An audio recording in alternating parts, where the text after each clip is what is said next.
get paid over the next 5 years. It increases year by year.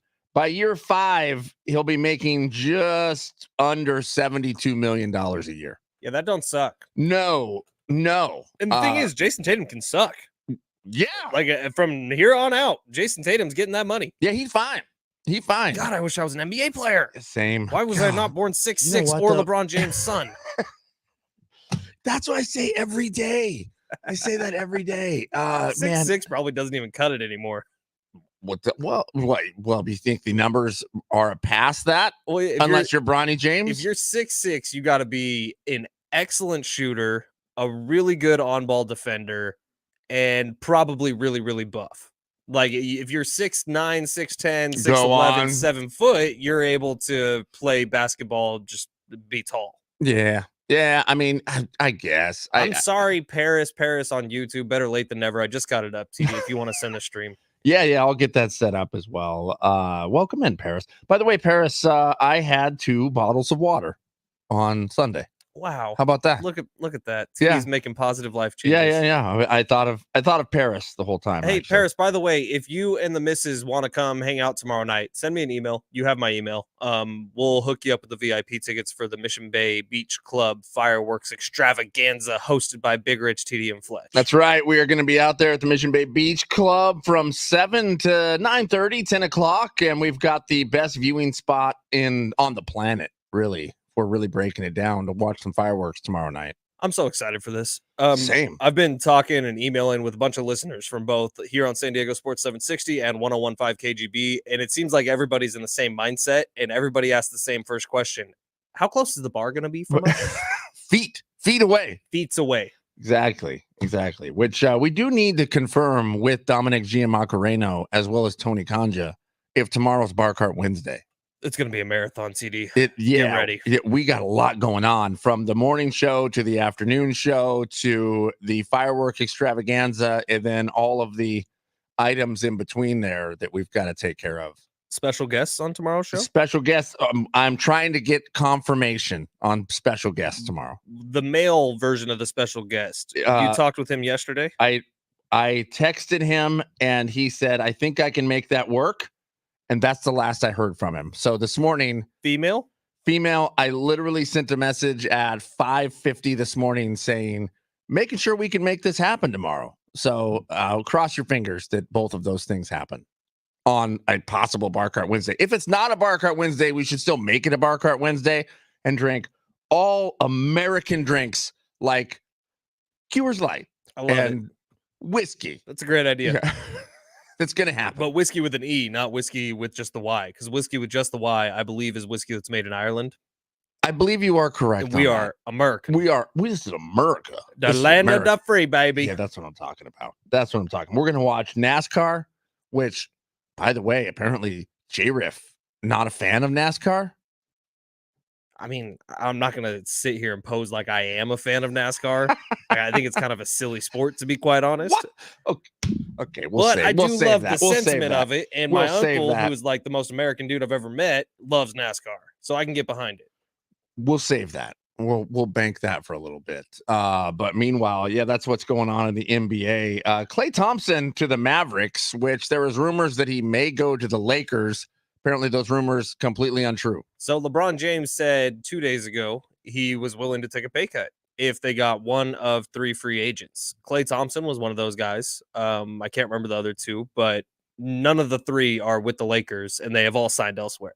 I don't think the Lakers are a very convenient landing spot for people right now, TD. Like, I don't think veteran free agents want to go play with this mess that LeBron has made. I think they're not close to winning a championship. So Klay Thompson makes the decision to go to the Dallas Mavericks, who are a lot closer to winning a championship. Well, it's not the Lake show. It's the LeBron show. That's the hang up in my personal opinion, my eyes. So it's just not a friendly place to go play because you're not playing for a franchise. You're playing for an individual. And I think that's just it's a bad look for the Lakers. It's a bad look for the NBA, to be quite honest. And it's just unfortunate for Lakers fans and this area of the country, because it's hard to say, man, I love everything they're doing, because I sure don't. I sure don't. And here you go. You have these opportunities of free agency popping up that they're not going to be able to capitalize on because who's left? There's not very many people. No, they're going to have to make some trades before the season. And last time LeBron made a bunch of trades with the Lakers, and I do mean LeBron there because he is kind of the general manager more so than Rob Pelinka is. They traded away their entire future that they had worked pretty hard for in the draft, and they had a young, positive, moving forward team. And then LeBron came in and blew it all up to bring in veterans. You look around the league now at some of the veterans, all of them were in the league when Kobe Bryant did his farewell tour. And Kobe Bryant announced before the season, like, this is my last year. So every single arena that Kobe Bryant stopped at, they had some sort of memorial or some sort of thank you, Kobe, for the career that you had and for bringing basketball up a notch. And that was all done in a Lakers jersey. I know for a fact, without seeing these words on a paper or a report from Adrian Wojnarowski, the Lakers are hoping that happens again with LeBron James in a Lakers jersey, stopping by every arena with everyone saying thank you to the king and bowing down. And those clips will live on forever on social media with LeBron James in a purple and gold Lakers jersey. I don't feel it. I don't feel that he's he's a Laker and he will be part of Laker history, but he's not a Laker. Correct. If that makes sense. But he is LeBron James. But he's LeBron James. And I get it. And great on the farewell tour that he's in a Laker jersey. That's going to look good for all of time, for the rest of time. But I mean, Kobe Bryant was a Laker through and through. And, the purple and the gold that he would, it ran through him. So that's a different legacy. I don't know if we'll ever see that again. I don't know if there's that type of commitment on a team ever again, because people are going to go where they get paid. That's kind of what I'm saying. Like, Kobe was very much a Laker. Kobe was the Lakers. The Lakers were Kobe, right? But LeBron James is still LeBron James. And the fact that whether it was in Cleveland, whether it was in Miami, whether it's in Los Angeles, he was the best player in the league at the time. Right. So when he makes this tour, it's going to be less about the Lakers, more about LeBron. Yeah. But the Lakers are still going to be stoked that it's being done in the Lakers jersey. Yeah. Because the Lakers are tradition. The Lakers are history. The Lakers, when history happens, they want it to be on an NBA court. Quote from Rob Pelinka. Well, unfortunately, the Lakers are without a title, and it doesn't look like there's going to be one anytime soon unless some kind of magic happens and comes together here. Because right now, the only thing that it looks like they're playing for is to have the legacy of the first father-son duo out there on the court. It's not about, hey, we're going to bring a championship to LA. It's about cementing LeBron's legacy as the greatest of all time. And to me, I don't think he'll ever get to be the greatest of all time. He's not the greatest of all time to me. That will be forever held by Michael Jordan. And I got to tell you, my number 2 is probably Kobe Bryant. Same.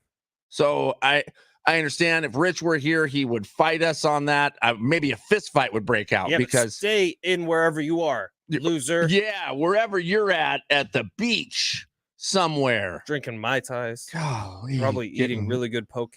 Getting golden brown out there in the sun. Now, if you were where Rich is, would you be more adventurous with your food? No. So you wouldn't? If I were where Rich is, it would almost be by accident, because that would not be a place I'd choose to go. Does Sarah want to go there? Yeah. But I mean, so look, if he's on an island, okay, we can say that, like a group of islands. A group of islands. So in the middle of an ocean. My fear is if I go to an island, what do you do after an hour of driving across the island? Have you not been to that island? Never. There's a lot to do. I've been to Catalina. That's good. And after about an hour, I thought, I'm done. We want to go home. Yeah, Catalina is very different from these islands, this group of islands. There's a lot to do there. Like what? Like snorkeling, like food, really, really good food everywhere you go. Like, you know how in San Diego, like you see a hole in the wall Mexican spot, that's the best place to go. Mm-hmm. Where Rich is, you see a little shack on the side of the road that says fresh poke.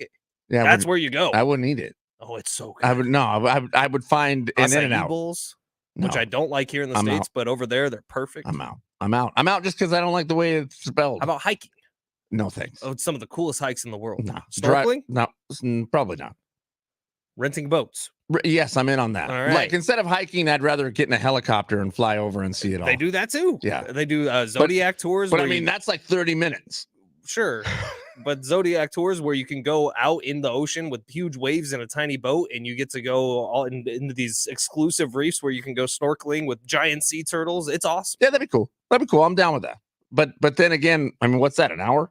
No, that's like 6 hours. Okay, That's a day. Well, that's 6.5 hours. I went shark cage diving last time I was there. That was cool. That'd be cool. I think I'd be down with that. I mean, it all sounds like fun. It all sounds like a lot of money, though. Yeah, I've never paid for one of these trips. But this conversation did come up with Kendall, and we were talking about maybe trying to do one of these trips, a more affordable, because we have friends who actually have a house on those islands. Sweet. We were talking about going to see them, and it was still going to be like a $6,000-$7,000 vacation if we wanted to do everything we wanted to do. Jason Tatum could take this trip a multitude of times. A million times. Do you think if you're Jason Tatum and you call it up, they say, hey, we'll just give it to you? It depends, right? Because there's ways to do it differently. Like there's hotels there. Like, did you watch The White Lotus? The first season of The White Lotus? Yeah. So that is a real hotel on a real island. That's cool. And it's very exclusive, and you can get there by plane or little boat from one of the bigger islands. And that it's gonna run you like $2 or $3 grand a night. Yeah, that's crazy. So Jason Tatum probably couldn't go to that one and for say, free. Hey, but he could easily afford it. And that's the type of people they want to go to that one. $314 million. Golly, man. Yeah, that would be life-changing. I mean, generation-changing money. Yeah, Jason Tatum the fourth is going to be just fine because of this contract. Correct. It's crazy. You want to hit a halfie here, or you want to just keep rolling? I like halfies. Can you do the big voice guy? Yeah, I'll do it. All right, it's that time again, folks. We gotta call a quick timeout, and we gotta figure out what we're talking about here. Fletch, what do you got? Well, TD, we've been talking about Jason Tatum's new contract, but how about Donovan Mitchell? Early this morning, Adrian Wojnarowski dropping the bomb. Donovan Mitchell and the Cavs agree on a 3-year max contract extension, paying him $150 million. Let's do the math on that. $50 million a year? That ain't bad. Out in Cleveland, the Spider gets paid. Yesterday, fresh off an NBA Finals championship, the Boston Celtics announced they're looking to sell the team. The Celtics? The Celtics. How much are they? Probably a lot. I don't know. Maybe you can do some quick Googling. But $313 million. ESPN did beat Travis Dale to the punch, so his halftime is worthless today because ESPN's headline yesterday was sell, SELL dash ticks? Question mark? Damn it. I know. Man. I thought you were writing for ESPN for a second there. I might have been. In baseball, the Padres are going to open up a 3-game series with the Texas Rangers today. First pitch, 5:05 tonight. Dylan Cease going to be on the mound for the Pods, and that got me thinking, what is the best barbecue in the United States? We'll hit that in the 7 o'clock hour. And you ready for some soccer? Yeah. I got one thing. Yeah. Team USA has been knocked out of Copa America. They lost 1-0 to Uruguay. Wait, is that what Copa America means? Cup of America? I think so. Is the Copacabana the Cup of Cabana? I don't know. Wait, I'm not even sort of kidding here. Is that what that means? Like the American Cup? I think that's what it is. But they lost 1-0 to Uruguay, which is not Paraguay, which is where our favorite swimmer is from. Yo, yeah. Alana, what was? I don't know. I don't remember her name already. But she's my favorite. I love swimming. Gorgeous. Yeah. That's halftime. That's halftime. No price tag on the Boston Celtics. A sports franchise valuation store. Celtics could fetch a particularly high price. The team is one of the most successful and widely followed in the U.S. And the Suns sold last year for $4 billion. So they would say it's more than that. Yeah, Sportico is saying the Celtics are worth $5.1 billion, the fourth highest in the league. Sweet. That was as of 18 hours ago. They updated that. Sweet. $5 billion actually seems kind of low. Well, I think the Knicks used to be, I don't know if they still are, the most expensive. And like they're up there with like the Dallas Cowboys. Wow. Golly. Well, I mean, I've got $20-$30 to toss in on it. If I can be a part of the ownership group here, that would work for me. Cowboys are worth 9.2 to put that in perspective. Okay. Now, I'm pretty sure that about a year ago, we were looking up valuations of teams and the Cowboys were in the 8s. So it's that much higher in a year? And this says that the Golden State Warriors are technically the most valuable NBA franchise. That was after 2021, 2022. I don't know if that's changed. Okay. Lakers All are right. second on that list. Yeah, it still has Knicks up top though at 5.8. Wow. Warriors 5.6, Lakers 5.5, and then Celtics 5.1. The Warriors are worth more than the Lakers? Well, you think about that run that the Warriors went on, the 3 championships, 4 championships with Steph Curry. They open up the new arena. I don't know. I guess if you were going off name recognition, though, to me, the Lakers are either the top or number 2. Right. It's Celtics and Lakers. So this might be a little older, but this says 5.6 for the Warriors, 5.5 for the Lakers. So it's Nearly the honestly, same. whichever one sells, the next one would sell higher. Right. You know? Exactly. Wow. Incredible. Well, if we only had a few $1 billion, we could own the Celtics. Yeah, And I don't know what we'd do with them after we owned them. You ever see those videos where they compare like what $1 is to $100 compared to $1,000 compared to $1 million compared to $1 billion? Right. Like how much money $1 billion is? It doesn't work in our brains. No, it does not. It's almost unfathomable. And then when you hit $1 trillion, it's hard to even do the math. So even though I'm only clicking up one number at a time, that one number that you're clicking up is so massive. It's crazy. It's crazy. And the fact that these teams, like honestly, when you think about sports, it's kind of silly, right? Like people go out there and play a game with a ball and they're worth $8 billion or the Cowboys $9 billion. It's what eyeballs are they attracting? Who are they bringing in? I mean, if they're making money for the ownership, then that's how much they're worth. That's how this thing goes. But speaking of millions of dollars, looks like NFL teams are going to have to fork out about $500 million with the latest news here. We'll explain what that is coming up. Big Rich, TD, and Fledge.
Everyone, stop what you're doing. Download the free iHeartRadio app, listen to San Diego Sports 760, and use the talkback mic. That's the little microphone icon right next to the play button when you're listening to San Diego Sports 760 on the free iHeartRadio app. You can leave us a 30-second voicemail. We'll play it on air. We'll react, and we'll have a little fun with it. The talkback mic on the free iHeartRadio app.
This update is presented by U.S. Department of Veterans Affairs. Beginning in the NBA, breaking news this morning, Donovan Mitchell and the Cavs agreeing on a 3-year max contract extension paying $150 million.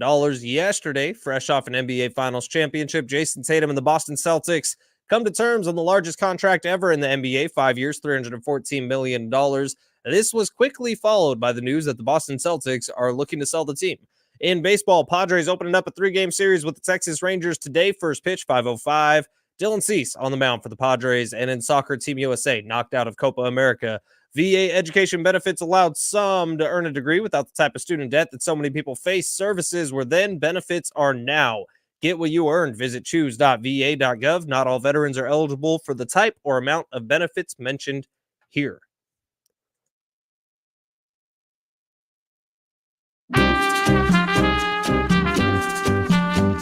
Big City and Fletch, San Diego Sports 760.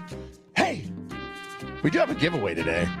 Rolling Stones tickets. You ever heard of the Rolling Stones? That Rolling Stones are going to be out at SoFi Stadium July 10th. Deets and seats. July 10th? 10th. Yeah, July 10th. I mean, because that's how excited you'll be to go to the Rolling Stones. Be pitching a tent? July 10th. July 10th. I was just going to roll past it like a professional, but you called it out. And so now we have to address it. What about this show makes you think that you could just roll past something like a professional? Yeah, July 10th, SoFi Stadium. Deets and seats, Ticketmaster.com. Or if you'd like to win those, just keep listening here. Do you have a favorite Rolling Stones song? Yeah, I mean, I could probably think of one, not off the top of my head, but you've seen Rolling Stones. Saw them a couple years ago at SoFi. At SoFi. It was sick. What was the best live song? Dude, honestly, pick one. Every song was insane. And it sounds like the Rolling Stones from 30, 40, 50 years ago. It's incredible. They are absolutely incredible to be doing this at this level right now. Painted Black's pretty sick. Painted Black's probably my go-to. It's probably number one. I like Painted Black a lot. surrender, and I want know. to paint it black. Which was used for a Vietnam War show when I was a kid, which I can't remember the name of the show, but it was the opening intro song, and I love it. They also played a different version of it in Ricky Bobby. They did? Yeah, but it was like a Italian or whatever Sacha Baron Cohen's character. I don't From France? maybe it was from France, so it was a French version of Paint It Black. Wow, you can't do that to us. Can't do that. I was going to say the Rolling Stones are all American. They're not. That is not. that is not true. What one of those like bands from the 70s and 80s do we get to cling on to? I feel like all of them are British. Well, there was the British invasion in the 50s, 60s that occurred, I guess. Is AC/DC American? No, Australian. Damn it! Yeah. Well, it's Led Zeppelin. That's their English Tell as me well. CCR is American. I think they are. Because we use their songs for like every war scene in every movie. Yeah, CCR. Let's see where they're from. Are from. It's got to be like Louisiana, right? I can't find it. CCR Wikipedia. Let's try that one. God, this is good. This is good show prep. American rock band. They're from El Cerrito. They're from California. Hell yeah. Yeah. Those are boys. I was Louisiana. I was so far off. Well, you know what? Maybe I was thinking Born on the Bayou. If like Chicago and Boston are from different countries. They're all from Canada. Oh man. Late last week, is that we were talking about the DirecTV deal, the Sunday ticket deal that's now gone south because there's some laws put in place. Antitrust laws that are put in place by the feds that limit what can be charged for this particular service. And I mean, I guess if we were to boil this thing down, the federal courts found that they were being people were being charged too much for Sunday tickets, and the exclusivity of it was the bigger problem. Like it was only through DirecTV that you could purchase this package. Right. So actually, this lawsuit doesn't include last year when Sunday Ticket was on YouTube TV.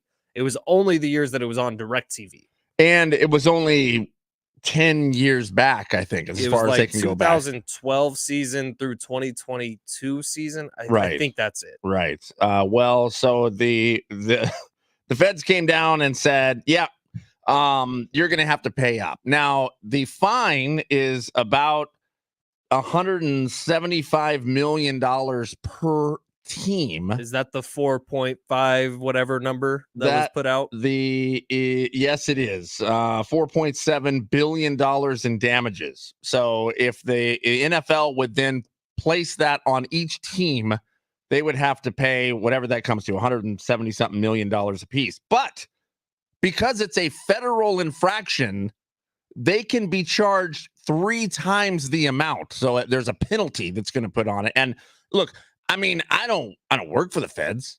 I do have to pay the feds every year. And I feel like if the feds can fine you triple, they're probably going to fine you triple, which would mean every NFL team would have to fork over $450 million for this thing.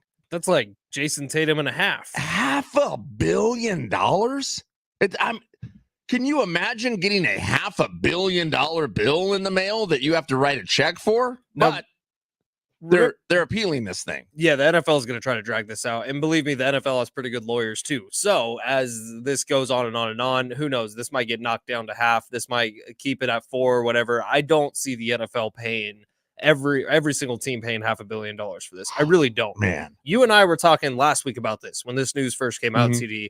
And I thought you made the best point, literally, I've heard across the country listening to copious amounts of conversations about this when we talked about the whole antitrust of it and the fact that DirecTV was the only place, and that ended up being one of the bigger parts of this lawsuit. And you said, weird, I can't get a Whopper at McDonald's.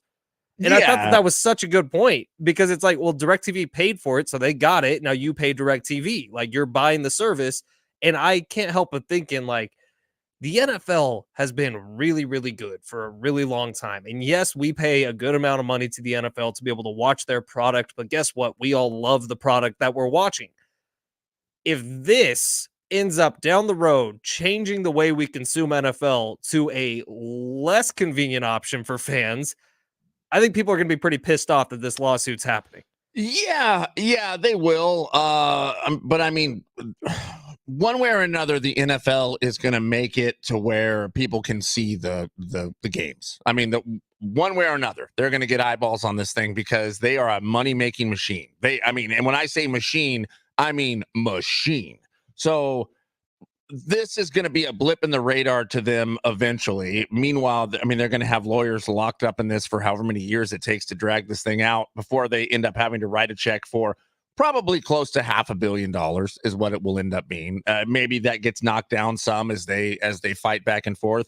I doubt this ever gets thrown out. Look, I'm not an antitrust law expert. I don't know antitrust law at all. So whatever the law says, that refutes any point that I was trying to make of it. You can't get a Whopper at McDonald's, because I'm just looking at this surface level going, well, wait a minute here. I mean, do you recall when you wanted an iPhone, you had to go to AT&T because they signed a deal with AT&T, which this seems like this happens a lot. Now, maybe something's different with television. I don't know the law that much. You'd have to start digging into this thing. And I don't know if my brain could wrap my head around what these laws say. Probably not. Right. But again, surface level, I'm going, well, who cares if they have an exclusive deal? That's what they signed. That the end. And the price was clearly marked and people paid for it. Yeah.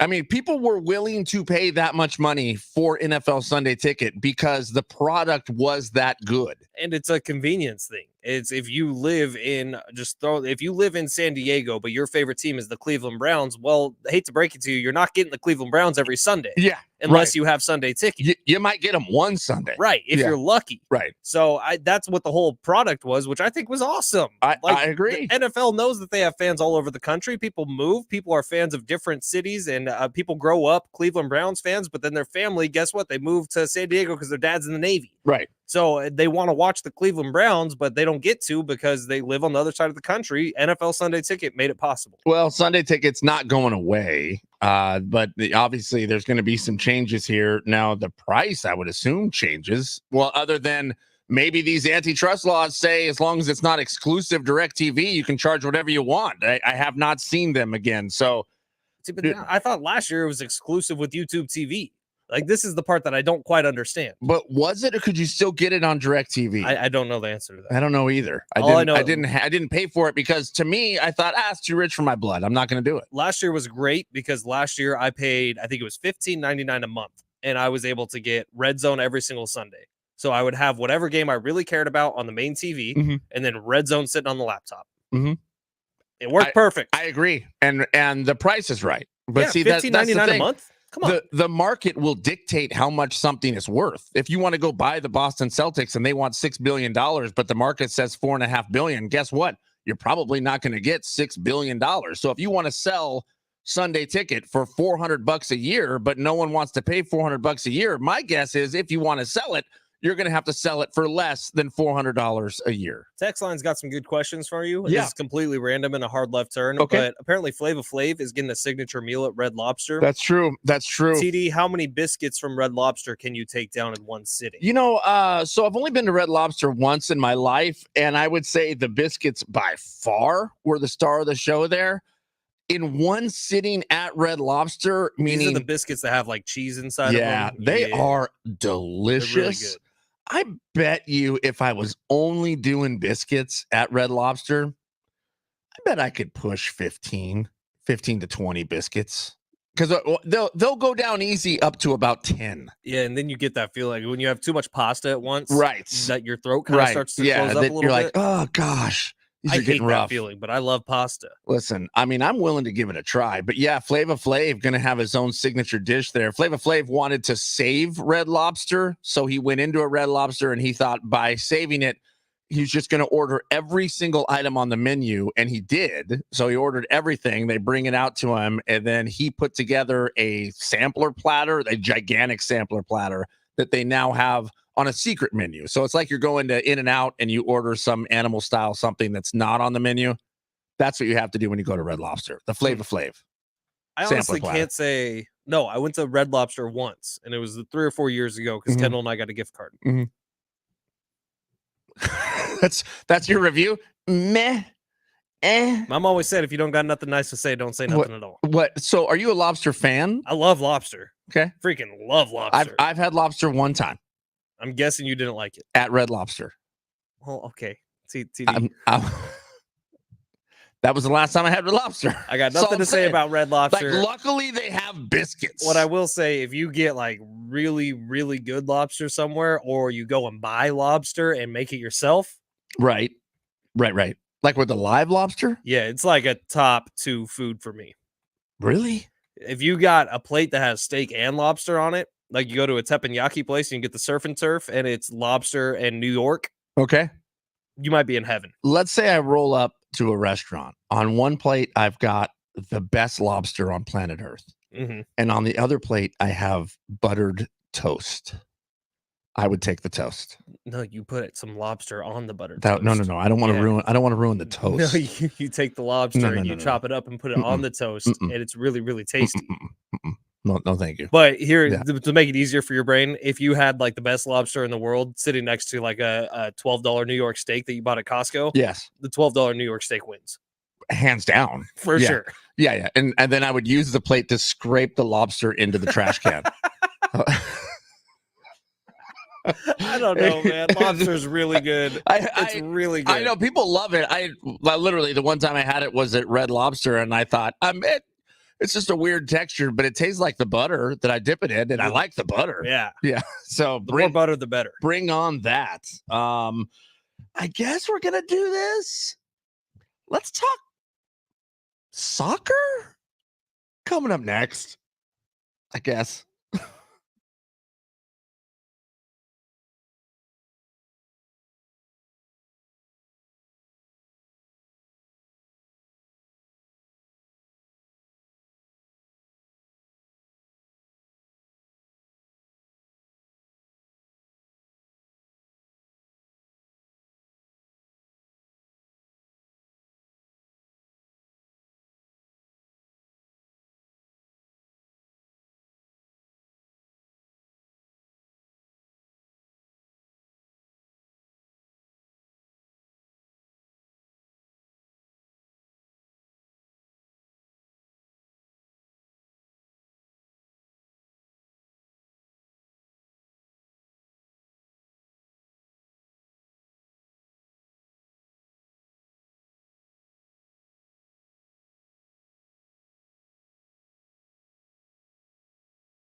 Our iHeartRadio Music Festival is back. It's happening September 20th and 21st at the T-Mobile Arena in Las Vegas. Live performances by Keith Urban, New Kids on the Block, the Black Crowes, and a whole lot more. And now's your chance to buy tickets at AXS.com. Get them now before they sell out.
Rolling through a Tuesday here. Big Rich, TD, and Fletch, San Diego Sports 760. Rich out just one more day, a little vacation. He'll be back with us tomorrow on what we're going to make a Bar Cart Wednesday. It's going to happen. Brought to you by Keg and Bottle. 10 locations all throughout San Diego County.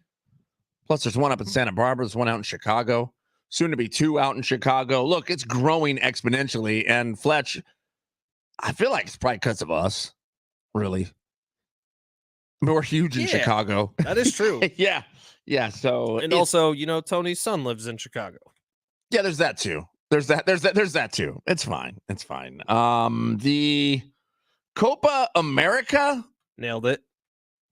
That's the name of the tournament that's happening. Mm-hmm. Which does mean America Cup. Yeah. Okay. I honestly had no idea, and I feel really dumb for not knowing play that soccer. And they go play that soccer.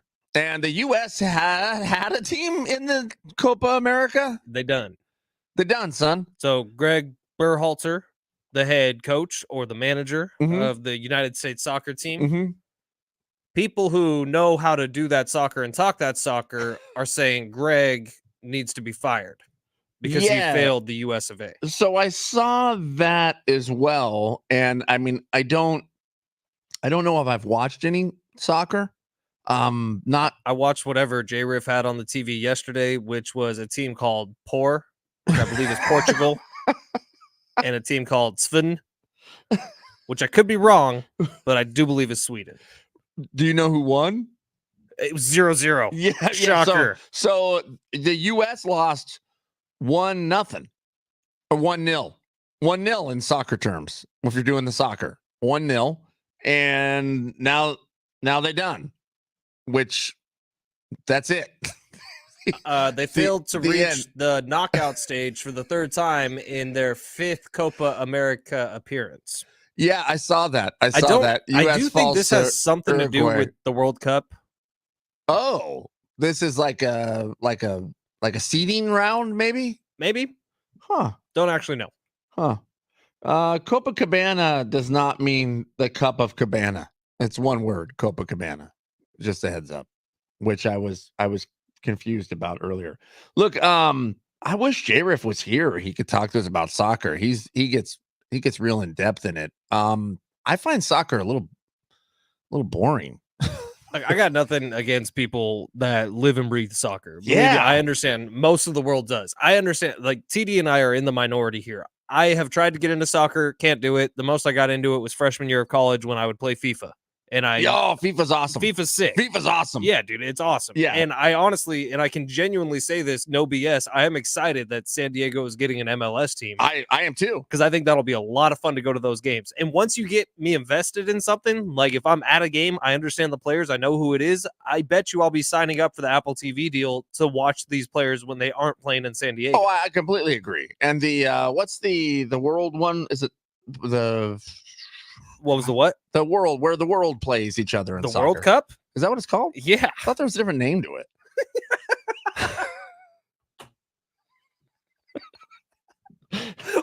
What's the soccer tournament where the world plays each other? Listen, you know why? Because I refer to it as the Copa de Planetary.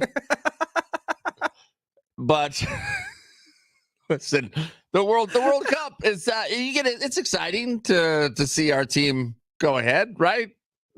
No, I mean the men's team has always sucked in the World Cup. The women's team dominates it, so we got that. I'm fine with that. And I do. By the way, I almost prefer it. Whatever the years were, where like Alex Morgan and Hope Solo, they were dominating the entire world. I watched every single one of those games. I got into that because America. That's right. I was in high school. That's right. And I fell in love with Alex Morgan. Sue me. How do you not? She's awesome. Dude. I think it's her birthday today. Today's Alex Morgan's birthday? I'm like 99% sure. What? How come we're not celebrating that? You celebrated Brock's birthday. What's up with that? You didn't bring in I was right. July 2nd, 1989. This world was blessed with Alex Morgan, who was born this? in San Dimas, California. Yeah, home of Bill and Ted. Maybe. What do you mean maybe? Never seen that movie. You ever saw Bill and Ted's Excellent Adventure or Bogus Journey? Is that Dude, Where's My Car? Same people? No. What are you talking about? Bill S. Preston Esquire, Ted Theodore Logan from San Dimas. Well, yeah, July 2nd, 1989.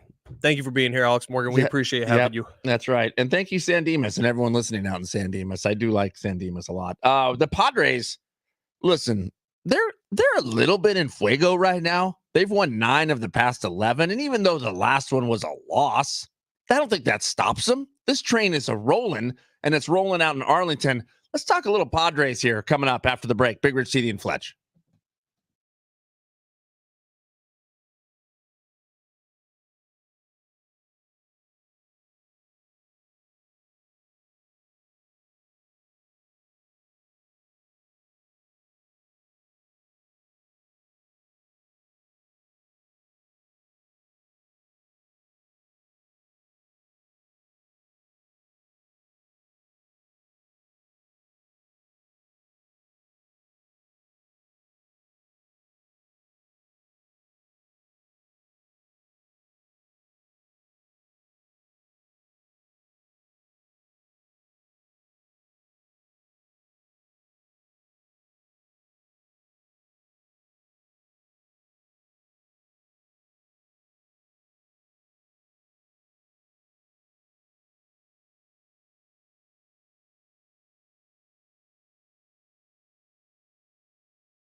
Hour 2, Big Rich, TD, and Fletch. This update presented by Evans Tire and Service. Walk in or book online at evanstire.com. Starting off in the NBA, breaking news this morning. The Spider, Donovan Mitchell, and the Cavs agree on a 3-year max contract extension, paying him $150 million. Yesterday, fresh off an NBA Finals championship, Jason Tatum and the Boston Celtics come to terms on the largest contract ever in the NBA, 5 years, $314 million. In baseball, Padres opening up a 3-game series with the Texas Rangers today. First pitch, 5:05. Dylan Cease on the mound for the Pods. In soccer, Team USA knocked out of Copa America. Now at Evans Tire and Service Centers, buy 2 Kumho tires and get 2 free through July 6th. Certain restrictions do apply. Plus, Evans Tire and Service Center has flexible financing with the Evans Tire credit card. Walk in or dial pound 250, keyword Evans Tire to schedule now.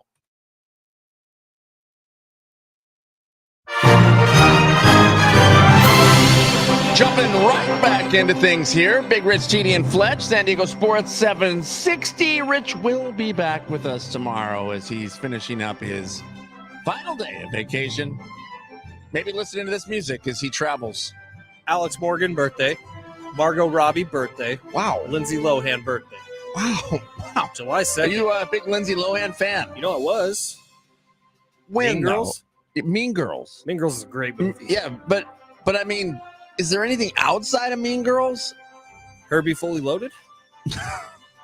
Never actually seen it. I feel like I've at least seen part of it. She was in that, though? How old was she? 10? She was the main character, I think. And She then, was? What's the other movie? There was like a Shopaholic. family. Wait, what? No, she wasn't in Confessions of a No, Shopaholic. there's a different one. That was Isla Fisher. Yeah, but there's a... It's a good movie. It's a good movie. I do love Isla Fisher. Girl in the green scarf. I'm gonna find you. Yeah. God, I think she's fantastic. I think she's married to Sacha Baron Cohen, or maybe they got divorced. Oh, that's sad. Now that makes me sad. Sorry, Isla. But you in Wedding Crashers, Isla, because I know you're listening right now, best performance of the movie. Solid.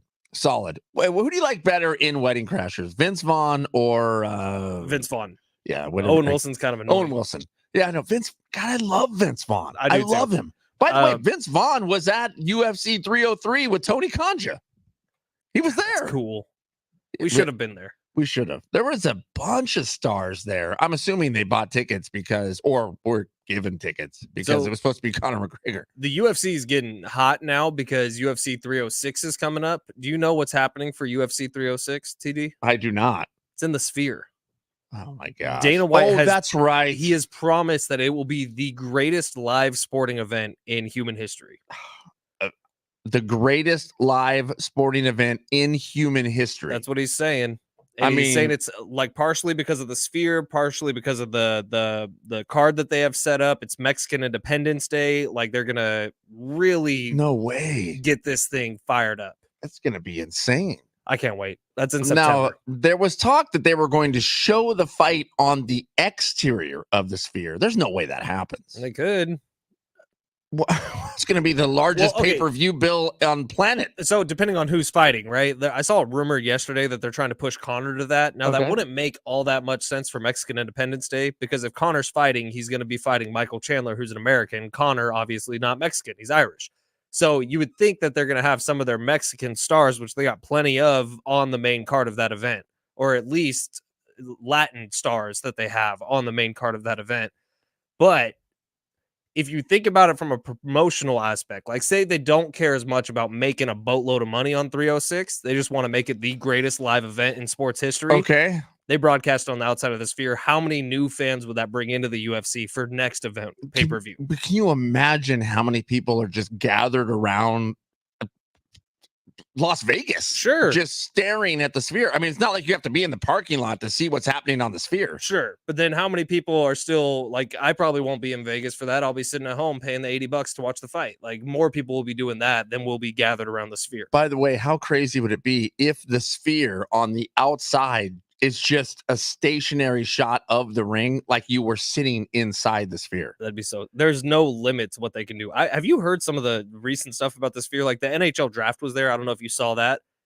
No. It was so sick. Like the shots from inside the Sphere, the drone shots that they had going during the NHL draft, which is boring, was badass.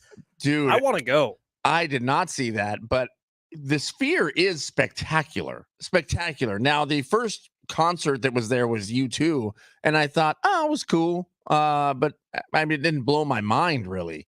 What actually blew my mind more was the outside of the Sphere and the different images they would put on that and I like watch the this little thing emoji. transform. Yeah, I like that too. A little face, it's fun. But then when the Grateful Dead played there, the Dead and Company, the shots inside the Sphere with that was mind blowing. I mean, if Aaron Rodgers would have loved it, is all I'm saying. I mean, it was What's his name? insane. Who's the guy you look like? The TV host? But who I look like? Yeah. Kevin James? No, he does. Well, yeah, kind of. But the different game shows. Whose line is Drew it anyway? Carey. Drew Carey. Yeah. He talked about fish at the Sphere. Was Maybe it crazy? Dead and Company, but I think it was fish. And he Might have said been. it was like the most mind melting experience of his life. Yeah, well, that's what this looked like with Dead and Company. It was just absolutely crazy. So, God, yeah, the things that they could do there would be insane. I would like to go to that. I think that would be a fun fight to go to. Also, at UFC 303, Aaron Rodgers emerges from his cave. Ba-da-ba-ba-da-ba. Yeah, exactly. So we're not allowed to play that. Are we allowed to mimic the horns? Ba-da-ba-ba-da-ba. Or is that also against royalty free we're not going to rules? get it on tune, so sure. Yeah. Wait, so if it's off tune, it's fine? Yeah, let's see what you got. I don't know if I can. I'm the same as you. Ba-da-da, ba-da-da. Same thing. Padres, ba-da-da, ba-da-da, out in Arlington, taking on the Texans. God, how many days until NFL? 65. Wait, it is? Yeah, I thought I did the math wrong yesterday. I didn't have the website up in front of me. I did confirm with the website this morning. We are at 65 days, God, 16 hours, 54 minutes and some change. Good Lord. So they're not in Houston and they're not playing the Texans. They are in Arlington. They are in Arlington. They are playing the Rangers. That is correct. And Max Scherzer supposedly going to pitch day 3 of this series. Okay. Which Max Scherzer, this will be his 3rd start off of injury, but pretty cool anytime you get to play against Max Scherzer. Well, he's going to get shellacked. I hope so. Because the Padres on fire. Yeah, Padres should call Trent Grisham and Daniel Camarena. Woo! See what they can do against Max Scherzer. It's right. What are they going to do today against Dylan Cease? Well, Dylan Cease is a Padres pitcher. I know. I meant the Rangers. Dylan Cease has been so up and down this year. It's hard to tell. Like sometimes he's the best pitcher in baseball. Sometimes he likes to give up a lot of home runs. You never really know going into a game. And I feel like I never really know what Padres team you're going to get going into a game. I hope that it's the Padres team that we saw 9 of the last 11 games and not the Padres team we saw in Boston on Sunday, the team that couldn't score runs when guys were on base. You know, you hope that this Padres team has turned a corner. And I really do. Like, I think I've gotten nailed down as a little bit of negative on the Padres. I don't feel that way. I just feel realistic on the Padres of what we've seen all year. Most likely TD is going to be what we continue to see. A winning Padre team? Winning a lot, losing a lot, winning a lot, losing a lot, winning a lot, losing a lot. Well, you know what's weird is the pessimism I had 10, 12, 14 days ago is going away. I do kind of have a feeling that the Padres can roll here. Now, that's partly because the offense can become on fire. I mean, the offense can score some runs. So this feeling of, the Padres, when they get behind, it's over. This season is not there. The Padres can turn it on, and the Padres can make a run, and the Padres have battled back being down a multitude of times this season. When they were down against the Red Sox on Sunday, I thought, they'll come back here. I was waiting for that offense to click over and start rolling. It didn't happen. It was the downswing Padres team that we saw on Sunday, but I don't really feel like that is the team right now. The mood, and maybe it's just in my own heart here in this studio across this station here, it feels like an upswing for the Padres still. On Manny Machado's smiling. That's it. I mean, that's the weather vane. How Manny goes, the Padres go. So I talked with J-Riff and I talked with Derek Togerson around 3 o'clock yesterday or 2 o'clock yesterday. Did he mention me at all? He did. He talked about how much he loves you. I figured. And you look like you're such a good hugger. Like he said that. That's a quote. An actual quote. And I am Togs. He is. He's a really good hugger. The actual quote from Derek Togerson that was a little bit of a lightning rod was he feels that Manny is happier when Fernando Tatis Jr. is not in the lineup. Ooh. And Tog said it. Now, I saw that on social media a little bit. I don't know if I feel that way, but it is hard to argue with the Manny Machado that you see in 2022, Mhm. which was a top 5 MVP finisher that season. Well, Fernando Tatis Jr. missed the last half of the year. The Manny Machado that you've seen over the last 10 or so games when Fernando Tatis Jr. has been off the field, I don't even think this is a conversation worth having. I really don't, but I bring it up because it's going on right now in Padres Twitter sphere. People talking about, well, is Manny Machado a better player when Fernando Tatis Jr. isn't around? Mm. I kind of hate it, honestly. It feels yucky. Well, because are the Padres a better team without Fernando Tatis Jr. out on the field? No, they're not. I mean, now is something clicking right now? Is there something that's gelled with the team? Maybe. I mean, you could make that argument, but Fernando is good. I mean, and he's a lightning rod. So So let me play devil's advocate for okay, you. All right. And I don't feel this way. I want to make that very clear. But 2022, when the Padres go on the NLCS run, Fernando Tatis Jr. is on his suspension from PEDs, right? This last 9 out of 11 games that they've won, Fernando Tatis Jr. has been gone. So even though it's a small sample size, you had a big sample size in 2022, you have a smaller sample size here, and people are just connecting the dots. Yeah, I get it, but you also have to take into consideration that there's a feeling when one of your rock stars is away, when someone steps off that field because of injury or whatever it may be, there should be a feeling from the other players like, oh, I have to step up my game. I have to be better than I was yesterday because we are missing this huge piece. So in my heart, in my mind, I'm thinking, well, without Tatis out on the field, you have the other players who aren't supposed to be this good go, I have to do my part. I have to do my part and step up and play well until we can get Fernando back in here. And hopefully when he comes back, there's so much confidence on this team that the thing keeps rolling, that the team gets that much better because Fernando Tatis Jr. is a superstar. He is. So even when Fernando Tatis Jr. is having an off year, he's still so much better than so many other players in Major League Baseball. And you know something special is there, and you know that there's talent there, and you know that whether or not it was PEDs that were helping him out, that were making him electric, at one point in his time, in his career, he was magic, and you want to bring it back. You want to find that again, and I believe it is there. So as everyone steps up with his absence, I think that's the reason they're out here rolling. It's exactly how I feel too. And you hit the nail on the head. Kevin Acey said something similar yesterday when J. Riff brought that up to him. And I think you're spot on. Hey, they're in Texas. Mm-hmm. Texas had pretty good barbecue. God, I like some Texas barbecue. You been to Texas? I've been to Texas. Yeah. You eat their barbecue? Yeah. Oh, I ate their barbecue. You have any spots?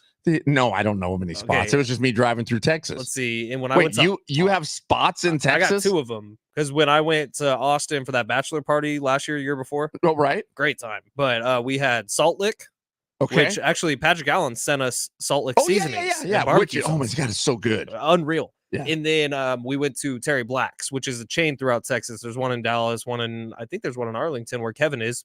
He should probably go. And then there's 1 or 2 in Austin. Okay. And so we had both of them. Okay. We ate Terry Black's barbecue on the Austin Bridge without utensils. That was a freaking mess, bro. Like we were scooping mac and cheese with the lid of the container. We were just like letting the ribs drop off the bone.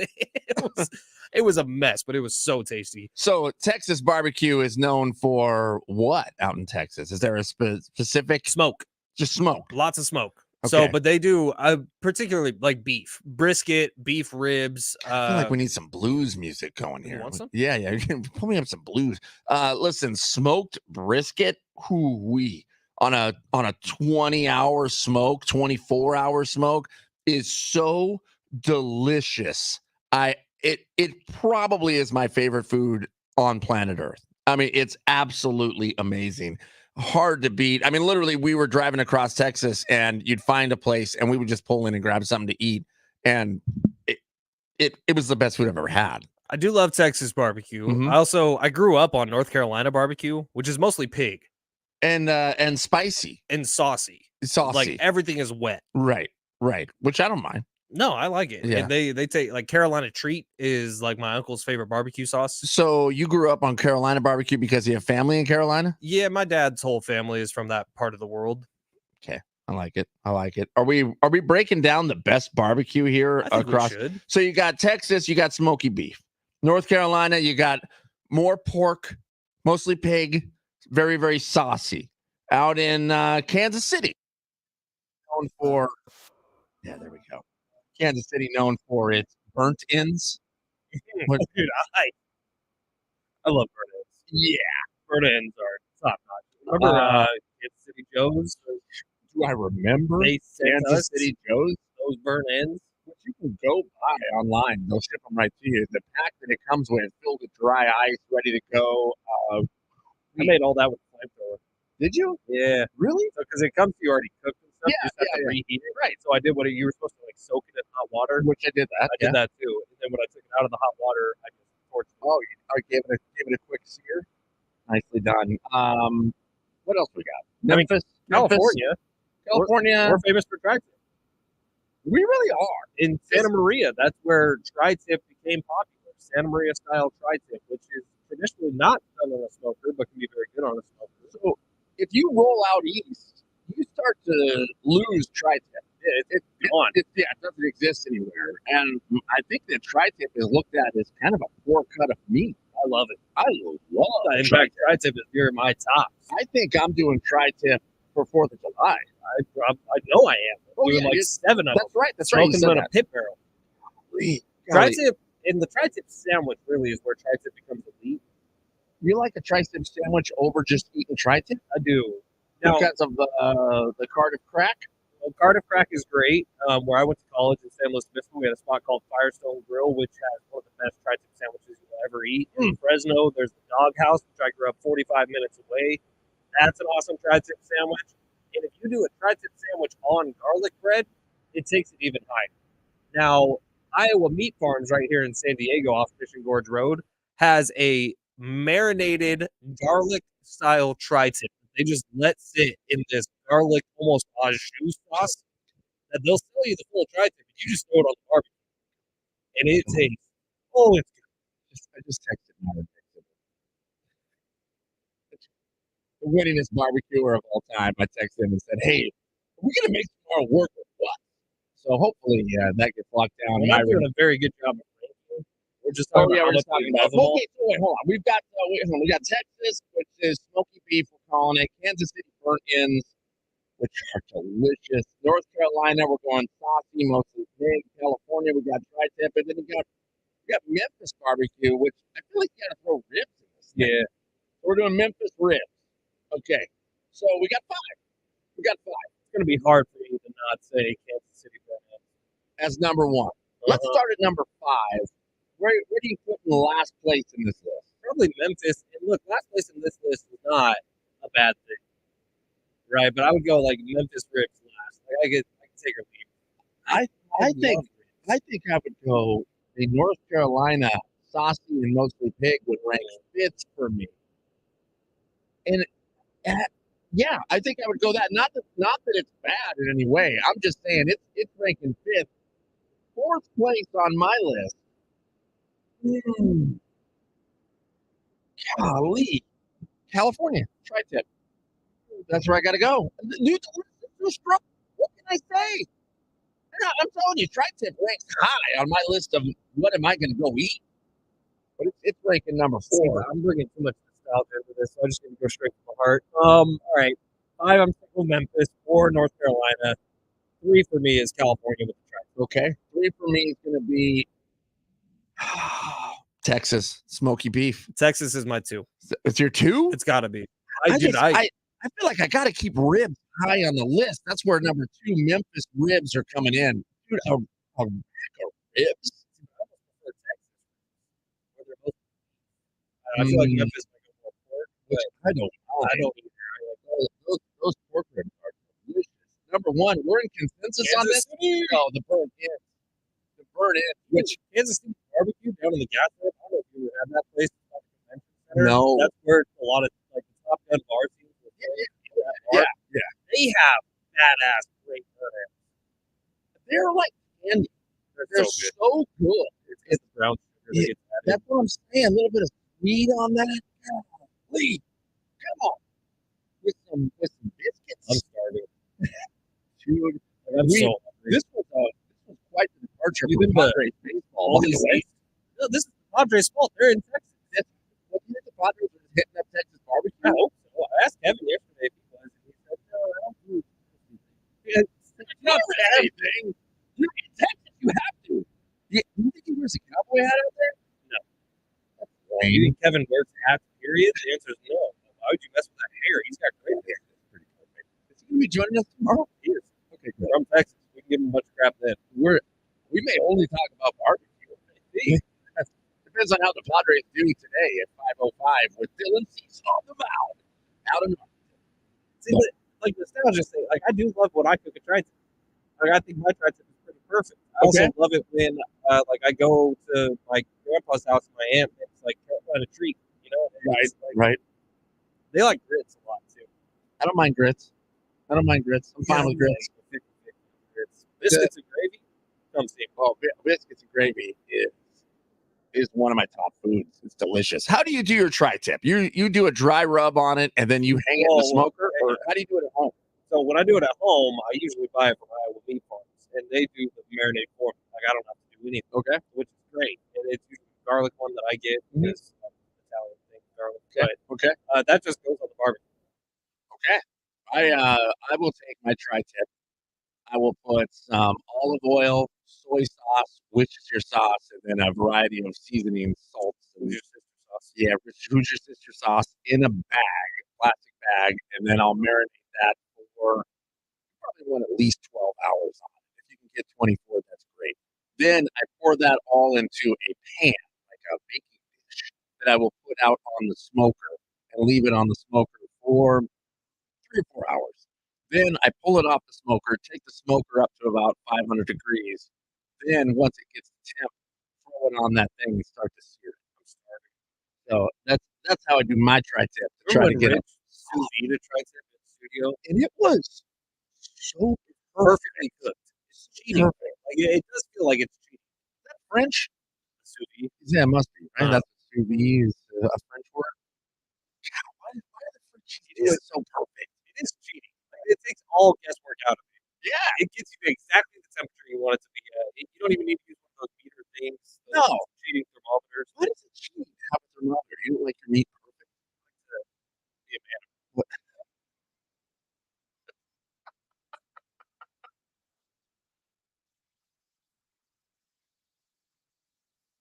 We're gonna go super quick here. Dog birthday party's kind of sick. I had a great time. You had fun? I had a great time. Okay, so look, I was looking at pictures and I thought, that doesn't look bad to me.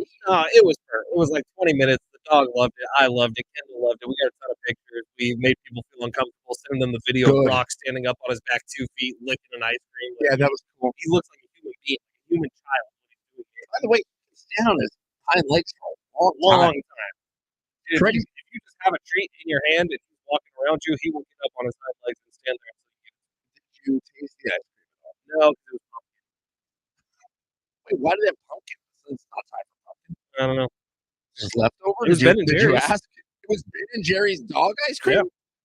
They have Ben and Jerry's dog ice cream at the pet store? It was called Rosie's Treat. It was like pumpkin and something else. Did you read the ingredients of what it was? Yeah, it's dog ice cream.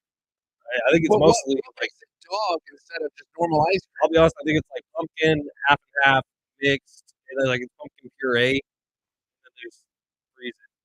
I feel like I tasted it. Just to see I'll what taste it's like. it Wait, straight out of the one he licked? as if he's never licked my mouth before. You That's know? kind of gross. That is kind of gross. Oh, well, there it is. Dog birthday party's kind of sick. That's if you were, As Jackson Merrill would say, that was dope. that was dope. Listen, it looked fun. It looked like Kendall had a good time too, so that makes me happy. Listen to where I'm going. Yesterday, J Riff stops by the studio here. We're chatting, and he was talking about soccer. And then I said, "You're going to go all soccer? You're going to talk all soccer all day?" And he goes, "Well, about Formula One." And I'm like, "Formula One? You got to talk NASCAR if you're talking racing, buddy. NASCAR, the National Association of Stock Car Racing.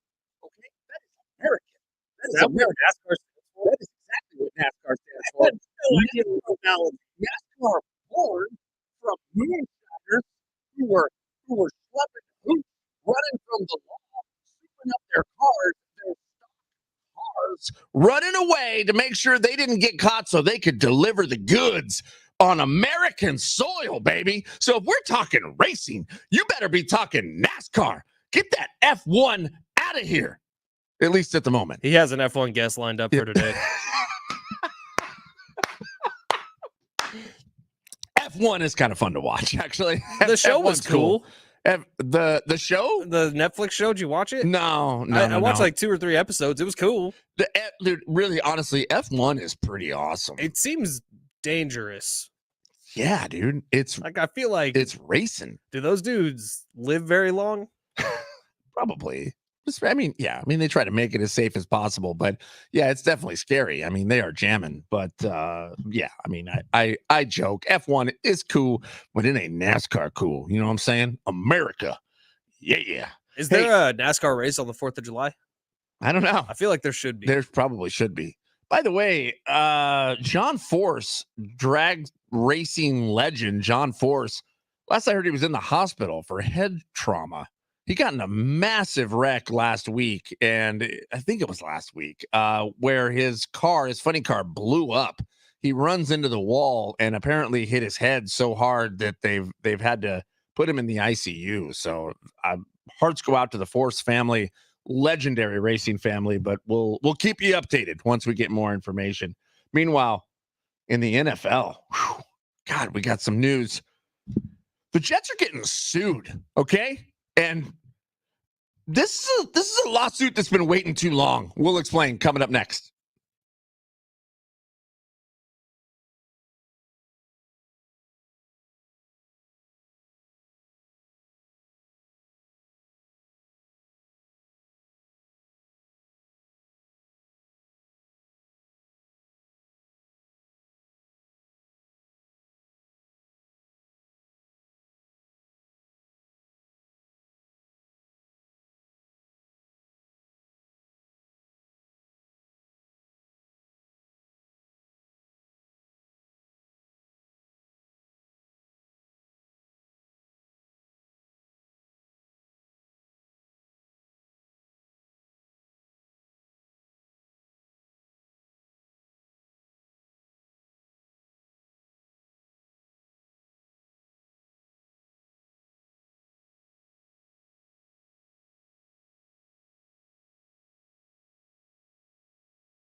This update is presented by Allstate. Starting off in the NBA, we got breaking news this morning. Donovan Mitchell and the Cavs agreeing on a 3-year max contract extension, paying him $150 million.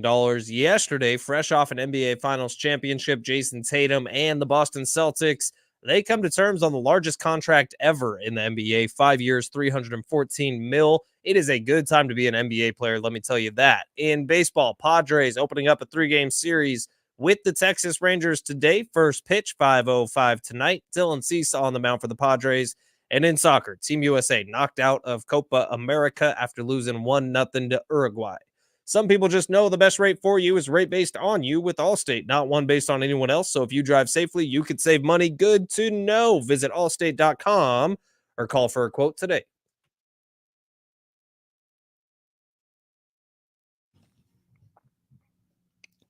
Rolling Stone tickets coming up here on Big Ridge TD and Fletch. Rolling Stone's going to be out at SoFi Stadium July 10th.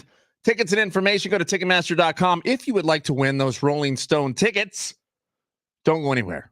We're going to tell you how in just a bit. Multiple texts coming into the show that are basically saying the same thing. Okay. And it has to do with me eating the ice cream after Brock. Okay. And they're talking about the fact that Brock licks his balls. He does do that. He also, but Lieutenant Dan, Brock ain't got no balls. Well, he licks where they should be. He also eats cat turds. No, he doesn't. Never. Dogs love them. And not my dog. Has he seen them? I think so. Yeah, there's lots of stray cats actually, as of recently in my condominium. I don't know if that's a thing, like with the seasons. You know, like how in New York they get the cicadas. Like our stray cats, because we got a bunch of little kittens running around our condo right now. And Brock probably likes. He don't like them. He chases after them? There's one. So our front door kind of opens up to a little sidewalk by the pool, kind of. Okay. And there's a ledge, and on that ledge, there's a fat stray cat that comes and sits and just peers into our condo. And Brock will sit at the front door looking at this thing, just going. I've got a toad in my backyard that I've watched grow up from a teeny tiny little toad. Feed him tri-tip? And no, he won't eat the tri-tip. I just water the place down for him so he can nestle in the mud every night, you know, like one does. But he's about the size of a baseball now. He's growing fast. It's fun. You want to take him to the fair? What? and race him? No. What Put him in the deep fryer. No, you don't want what? That's a toad. That's not a frog. Frog legs. Not a toad. Aren't they the same thing? No. They're not the same. I mean, they shape the same, I guess. The toad will make you sick, buddy. More 619 texts about Brock and what he licks. 858. South Carolina yellow barbecue sauce, completely underrated, but beef ribs are superior to pork ribs in every shape and form. Well, I do prefer beef ribs. Because there's more of a bite. Correct. Yeah. And I feel like it's more tender. Like pork ribs, you got to work at a little more, which I'm not opposed to. But South Carolina and North Carolina barbecue sauce is different from every other barbecue sauce you can have. Wait, Southern Gold? I don't know if I've ever had this. Look up Carolina Treat. Southern Gold barbecue sauce. Wow. Okay. I feel like I need to look. What am I looking up? North Carolina Treat? Just Carolina Treat. Carolina Treat. I don't even know if it's still made anymore, but I know my uncle bought like a pallet of it at one point. Oh, yeah. You had to get it shipped in. Cooking barbecue sauce. God, it's good. It's not very expensive. No. Huh. You can buy a gallon of it for $10. They do things differently in the South, bro. Apparently. I mean, it's literally, it's a half-gallon jug. 1 gallon will set you back $13. Oh, you can get it on Amazon now. Hell yeah. Yeah. We should order a bunch of barbecue sauces and then just rank the barbecue So sauce. the one that Joe from Kansas City sent us was ridiculous. Yeah, everything about that set, that little kit was fantastic. I left one because there was 2 barbecue sauces in that set that I got. And so one of them went in the freezer and it's still there. And then one of them was gone within like a week. We could do barbecue sauce ranking and just use whatever, Chick-fil-A chicken nuggets. Dude, I could drink barbecue sauce. You want to sip it? I could. That sounds terrible. No, it doesn't. I can do it. Okay. Well, then I feel like think about that's when we had a bit. CN Chili's in studio. We drank the salsa. We did drink the salsa. CN Chili's, by the way, delicious. I mean, delicious. And Maria is the sweetest person. oh my gosh, she's fantastic. Which seeingchilies.com. By the way, we're not getting paid for this at all. We're just big fans. Big fans. Big fans. That's good stuff, and that's good people. So if you'd like to make 4th of July a little tastier and go get some chili, Sea and Chili, that'll do it. Which I think you can get at Sprouts now. Yeah, you can. I saw them at somewhere. I was just shopping. Just get it. Yeah. 615 says, where do you guys rank Phil's barbecue sauce? So true story. Phil's barbecue catered my rehearsal dinner. Nice. And it was awesome. We had ribs, brisket. We had a bunch of stuff there. But Phil's barbecue sauce, very good. Phil's barbecue in general, very good. Good. Yeah, Phil's barbecue, very impressive. Phil also a super nice guy. So yeah, again, do yourself a favor. If you're not looking to barbecue for 4th of July, go pick some up from Phil's barbecue. Again, not being paid by Phil's barbecue. This is just for fans. And they do cater. It's really good catering. They cater too. Yeah, exactly. Meanwhile, the Jets are getting sued by a man named Jim Pons, who apparently created the Jets logo back in 1978. Huh. Right. So in the 70s, the Jets, I guess, were looking for a new logo. He drew this thing up with the airplane, the jet, over the ETS of the logo. They loved it. They used it. They never paid him for it. So now he's finally suing. It's almost been 50 years since he drew this thing. I wonder if he was like a Jets fan, like hardcore, made the logo, thought this is the team I want to support, and then everything they've done the last like 4 years, from Zach Wilson to Aaron Rodgers to the Achilles, he's just so pissed off at this point. Well, apparently he's a former employee, so he was probably a Jets fan and an employee at the same time, but he wants to get paid. Now, here's the question: did the Jets, like when he was employed by the Jets, did he make the logo? He made the logo while employed by the Jets. So then, as far as what I'm reading, then how is he suing? I guess because they used the logo without cutting him a check for the logo. I guess I don't know. Right, but if I kind of feel like, how come you didn't sue in 1979? If I were to design a new San Diego Sports 760 logo, right, and Taylor Jukes and Mary Ayala are like, oh my God, this is amazing. Right. I don't think I own that logo because you are an employee of the company. Work for San Diego Sports 760. Yeah, this is more law stuff that I don't have that answer to. I do know this. You can sue anybody for anything at any time. I do know that. So whatever lawsuit, and I'm gonna sue you right back. I'm gonna counter sue for suing me. So that'd make a great TikTok video. Me and CD in court.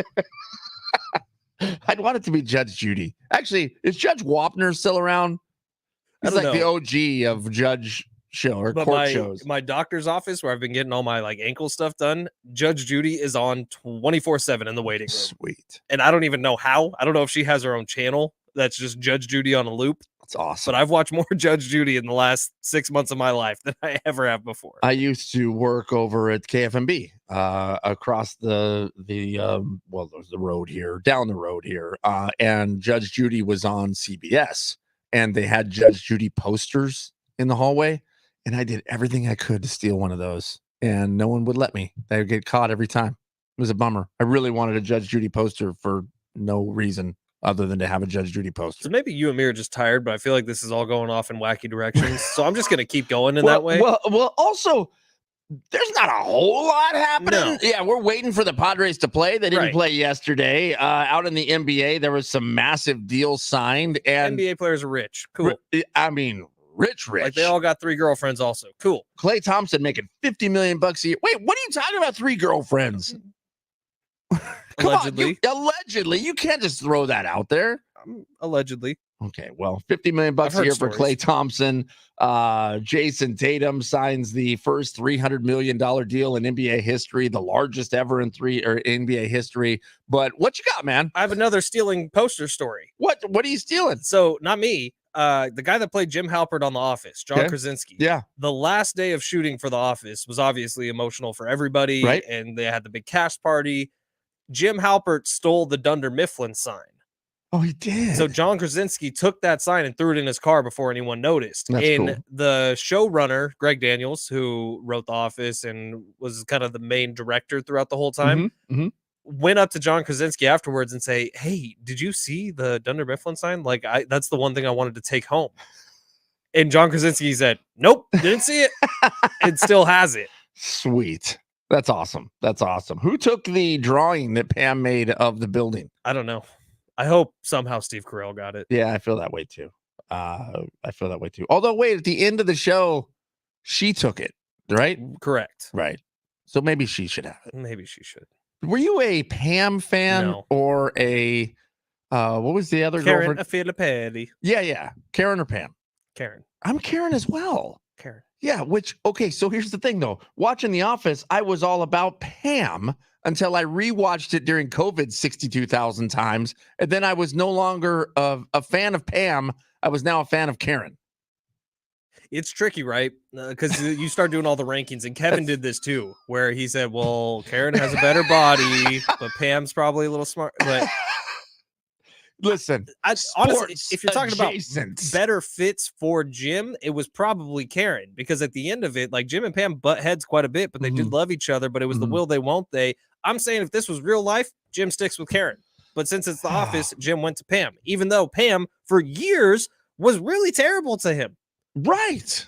Like, right. Stay with Roy. Right. Turned him down several times. Oh, look, there's some more things we got to break down. You have here. no idea how long I've wanted to do this. Me too, but I'm going to stay with my fiance.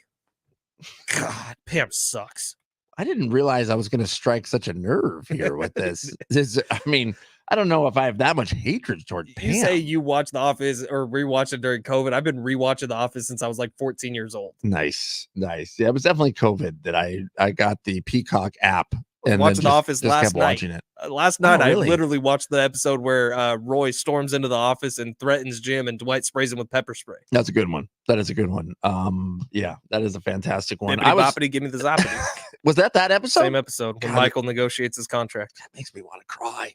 I was watching The Secrets of Skinwalker Ranch, catching up on that. Very important to do. There's some other things that you're going to want to be watching. I promise you that. We gotta break that down. Coming up next. Oh, and Rolling Stone tickets. We'll tell you how to win those. Don't go anywhere. Big Rich, TD, and Fletch.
Speaker of TD and Fletch, San Diego Sports 760. Listen, we back, okay? We back. I don't even know how. That was that the whole spot. That was everything, yeah. How about that? We're doing it here. 4th of July week. SDFatLoss.com. Prize picks. Particle for men. Ocean View Dental. What else we got? Good Feet Store. Yeah. GMC. North County Cadillac GMC. Sorry. No, North County Cadillac GMC. Buick not there anymore. Your truck is a nice looking truck. I appreciate that. Does your truck have the tailgate that opens 3 different ways? No, not. I didn't get that new of one, but yeah, that's pretty cool. The multifunctional tailgate is pretty sweet, which you can pop down, make it a step right back in the thing. It's cool, man. The new trucks are absolutely ridiculous. If you're looking for one, in fact, if you're just looking for any vehicle at all, stop by North County Cadillac GMC and just tell them what you're looking for, and they'll help you out. I promise you. Talk to Jamie. Talk to my friend Jamie, the GM out there. He is actually, a stand-up guy. What's funny is I'll walk around the halls here joking about my GMC, and random people be like, "Oh my gosh, Jamie's so great."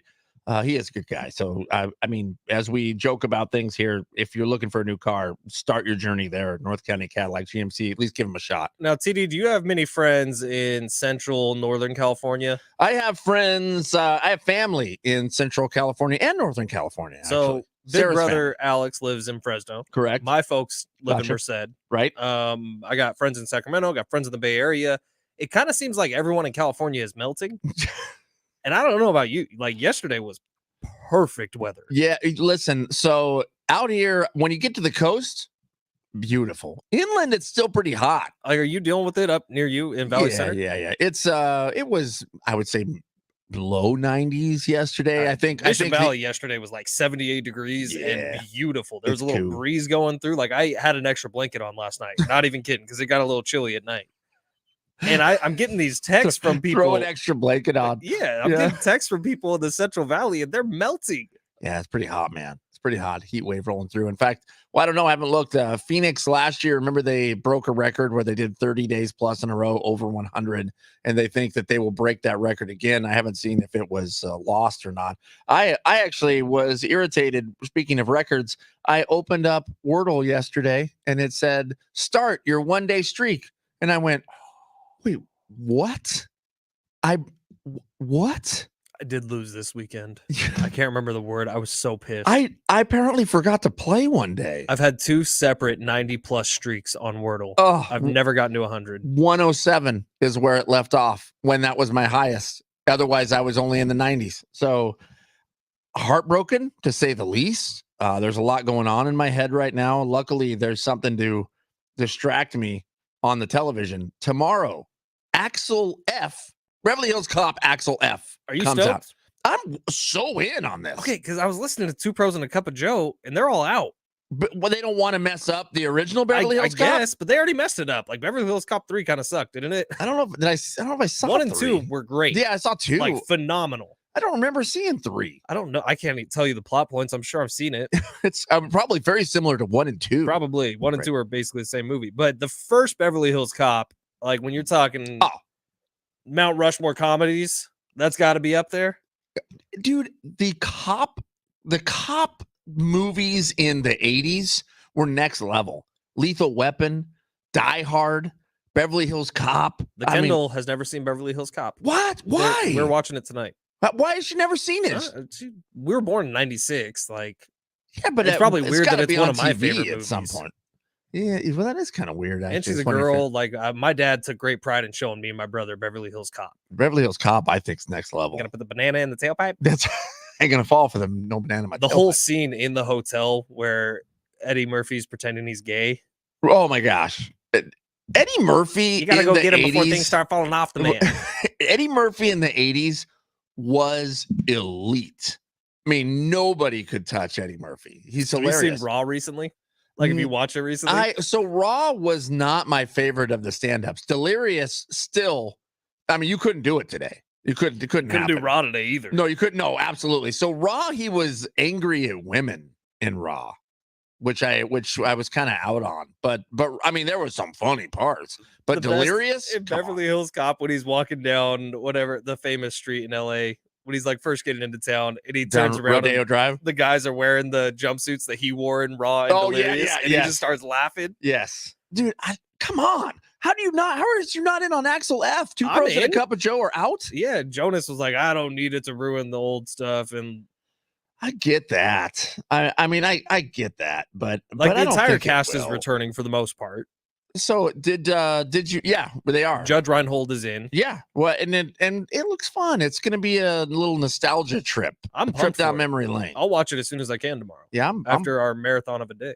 Which we may not be watching this thing till 11 o'clock at night. I'm okay with that.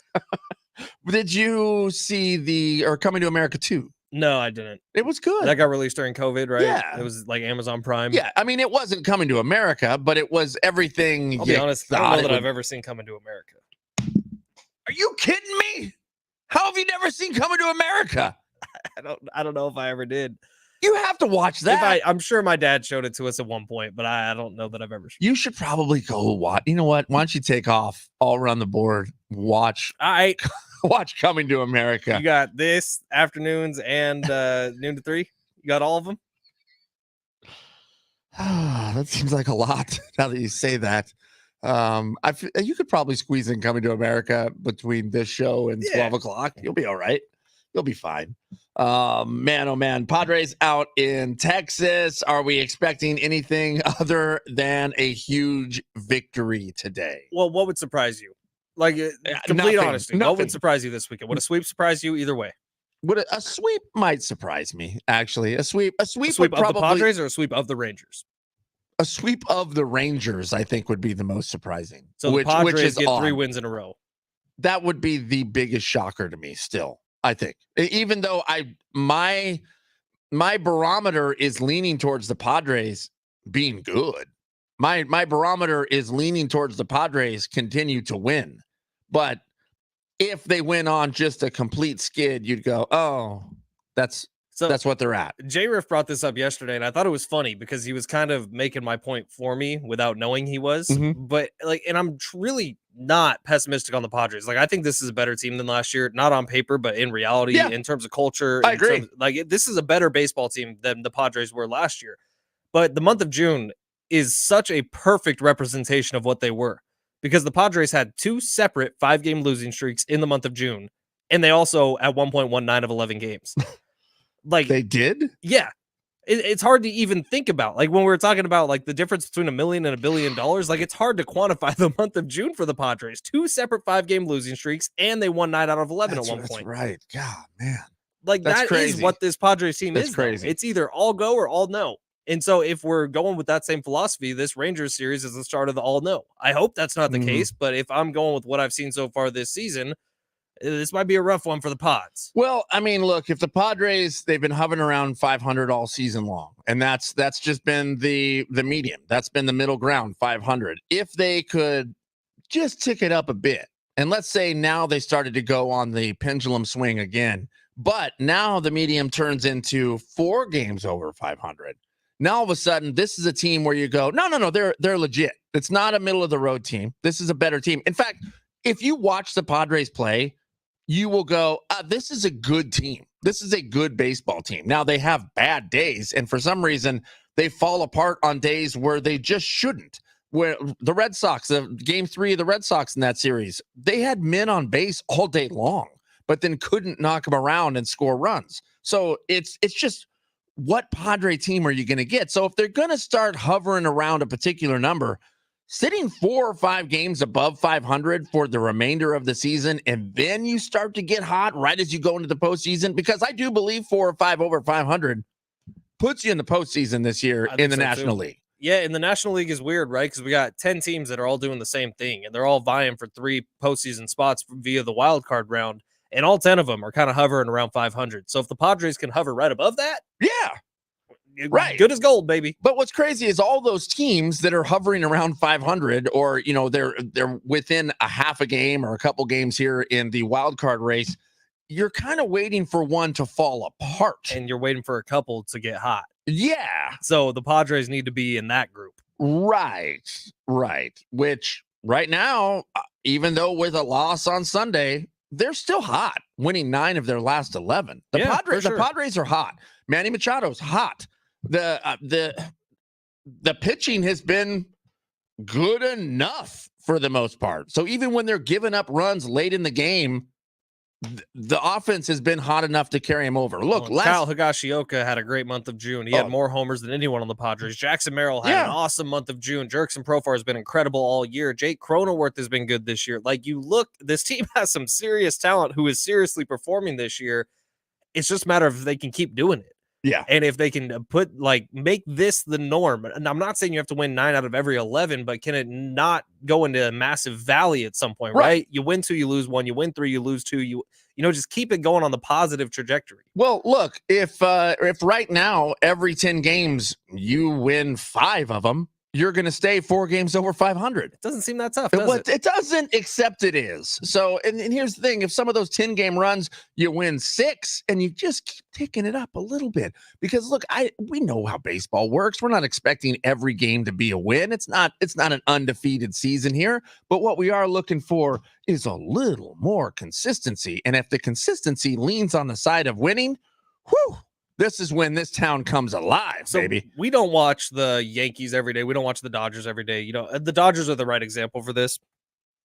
But I do often find myself, TD, complaining, like, how do the Dodgers just make it look so easy? I know. They just get to 100 wins or 95 wins every year, and they make it look so easy. Well, they do it by not going on losing streaks. Mm-hmm. So if the Padres can, from now until the end of the season, avoid that 5+ game losing streak or even 4+ game losing streak, this is a playoff team. Yeah. And it's really that simple when you look at it. And by the way, this is a playoff team. When you see score 8, 9, 11 runs a game, you go, well, maybe they can do some damage if they get into the postseason. This is the danger, TD. We're doing it right now. Oh, we're doing it. We're on the uptick. This is bad. We shouldn't be doing this. If we're on the roller coaster, it is clicking up to what feels like the summit. Get ready for a drop and get ready for a loop-de-loop. Oh God, I don't want to. I want to keep rolling up here. Well, we'll see what happens. I mean, who knows? Tonight they may completely fall apart, and then we're the most negative show on planet Earth tomorrow. I don't think so. Impossible. It's a bar cart Wednesday. Yeah. Maybe. Woo! Yeah, and check it out. You want to go see the Rolling Stones at SoFi Stadium July 10th? Tickets and info at Ticketmaster.com. Well, then you need to call in 2 minutes from right now. So 7:59 and 30 seconds. You're going to call 877-767-4760. Be caller number 5, and you're going to win yourself 2 Rolling Stone tickets. We got John Fink, our Four Corners newsman, joining us coming up next. Some more Padres talk and Bottom of the Barrel coming up next.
All right, hour 3, Big Rich, TD, and Fletch. This update presented by Summit Racing Equipment. Oh, hell yeah, dude. 10 out covers? Bring it on. Starting off with the NBA, breaking news this morning. Donovan Mitchell, the Cavs agreed on a 3-year max contract extension paying $150 million. Yesterday, fresh off an NBA Finals championship, Jason Tatum and the Boston Celtics, they come to terms on the largest contract ever in the NBA, 5 years, $314 million. In baseball, Padres opening up a 3-game series with the Texas Rangers today. First pitch, 5:05, and tonight, Dylan Cease is on the mound for the Pods. In soccer, Team USA knocked out of Copa America. Upgrade your hot rod or muscle car with parts from Summit Racing, and right now, shop summitracing.com and use promo code RADIO for $10 off an order of $100 or more. Summitracing.com. Exclusions do apply. Offer ends 7/21/24.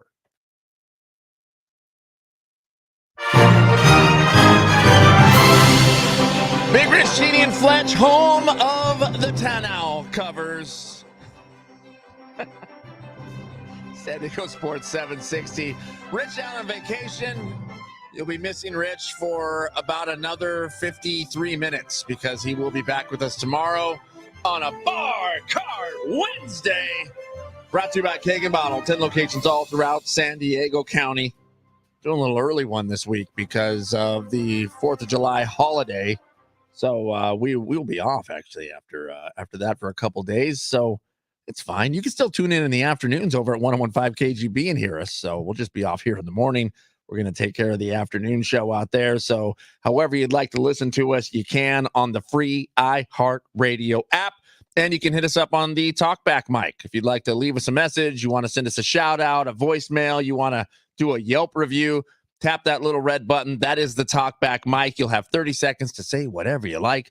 And then hopefully we can use it here on the air if you don't cuss too much on the talkback mic. Only on the free iHeartRadio app, the talkback mic. I actually got a couple of those. You got a couple talkbacks? Let's get one. I'm trying to read them first. Oh, one of them's talking crap about us. You want that one? Yeah, what's the talking crap about? Cool. Here we go.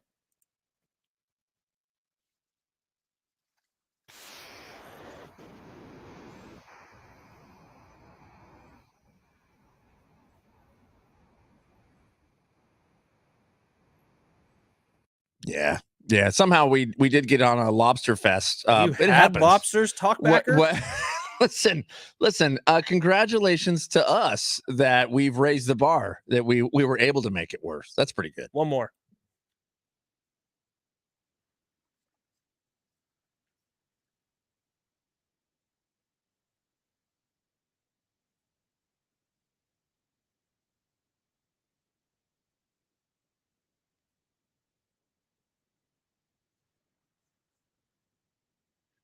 Wow. Yeah, you know what? That is a good call. That is how have people not seen The Sandlot? The Sandlot, a very good family movie as It's also well. a very good 4th of July movie. Yeah, that's all American. Definitely do a screening of that. You know what? There is the scene on the 4th of July where they play the night baseball game. Yeah. And they go to the fair and they all try chewing tobacco for the first time. Right. And throw up all over the place. That's a good movie, it's man. Such a solid That is a movie. good movie. You see the guy that played Smalls just got arrested? He did? Yeah. What did he hit somebody or something like that? No, he threw a weight, like a garage weight. That's right. I through did see somebody's that. windshield. That was Smalls? Yeah, I think so. Oh, that's sad. That makes me sad. The Sandlot is crazy. If people say they haven't seen The Sandlot, a screening would be good in the backyard. Invite us. I think I'd like to come by to watch that. We do so many different movie quotes here in the office. A lot of them Step Brothers movie quotes, and there are so many people who have no idea what we're talking about. That one's weird to me too. I feel like everyone's seen Step Brothers, or at least you've seen clips. Yeah, and I also thought everyone interweb. saw Step Brothers in theaters. Like that was the last huge R-rated comedy that I feel like everybody went to. Yeah, kind of feels that way. How many more days left till the NFL season? 65. 9 more Sundays. Days. That's it? 9 more Sundays. God, 2 months of Sundays? Mm-hmm. Look at that. That is right around the corner. There's some new NFL news here regarding, well, I'm going to say your boy here, you being a 49er fan, Fletch. Are we talking BA? We're talking BA, and I don't mean anything to do with what was the show? Oh my gosh, BA Baracus. Well, how come I can't think of the show? The A-Team. You didn't watch the A-Team. Okay. I saw the movie with Bradley Cooper. You didn't watch and the Liam original? Neeson. I guess it was way before your The time. Liam Neeson movie was pretty good. Yeah, it was good. I liked it. I was fine with that. Brandon Ayuk, what's the latest, buddy? Well, Adam Schefter had it, and it was yesterday on the Pat McAfee show that he made this statement, but I just clipped 30 seconds out of it. Adam Schefter talking about Brandon Ayuk, the 49ers, the contract situation, where it's at. Take a listen. But this is a team that is trying to win a Super Bowl. They're not trying to move on from Brandon Ayuk, and we see what the Bengals are doing with T. Higgins. He's not going to get a long-term deal done there, but they're going to hold on to him this season, and he'll become a free agent after the year. And I think it's a similar situation where the Niners aren't looking to move on from Brandon Ayuk. They do want him there, but there's a disconnect on the price that he believes and they believe he should be paid for this upcoming season. I agree. Why wouldn't they want him there? So the longer clip, Schefter talked about the fact that all these NFL teams, the Miami Dolphins, the Philadelphia Eagles specifically, were trying to get their wide receivers that they really liked under contract before Justin Jefferson signed his contract. And he thinks there may have been a failure on the part of the Dallas Cowboys and the San Francisco 49ers not locking up their wide receivers before Justin Jefferson signed, because CeeDee Lamb, Brandon Ayuk, Justin Jefferson were all the same draft class, believe it or not.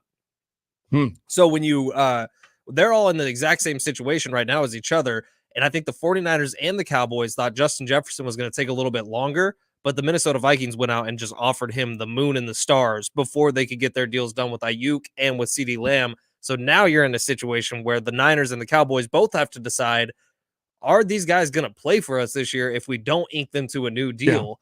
Or else they have to ink them to a new deal, or else they have to move on from them, or be fine with letting them sit out a year.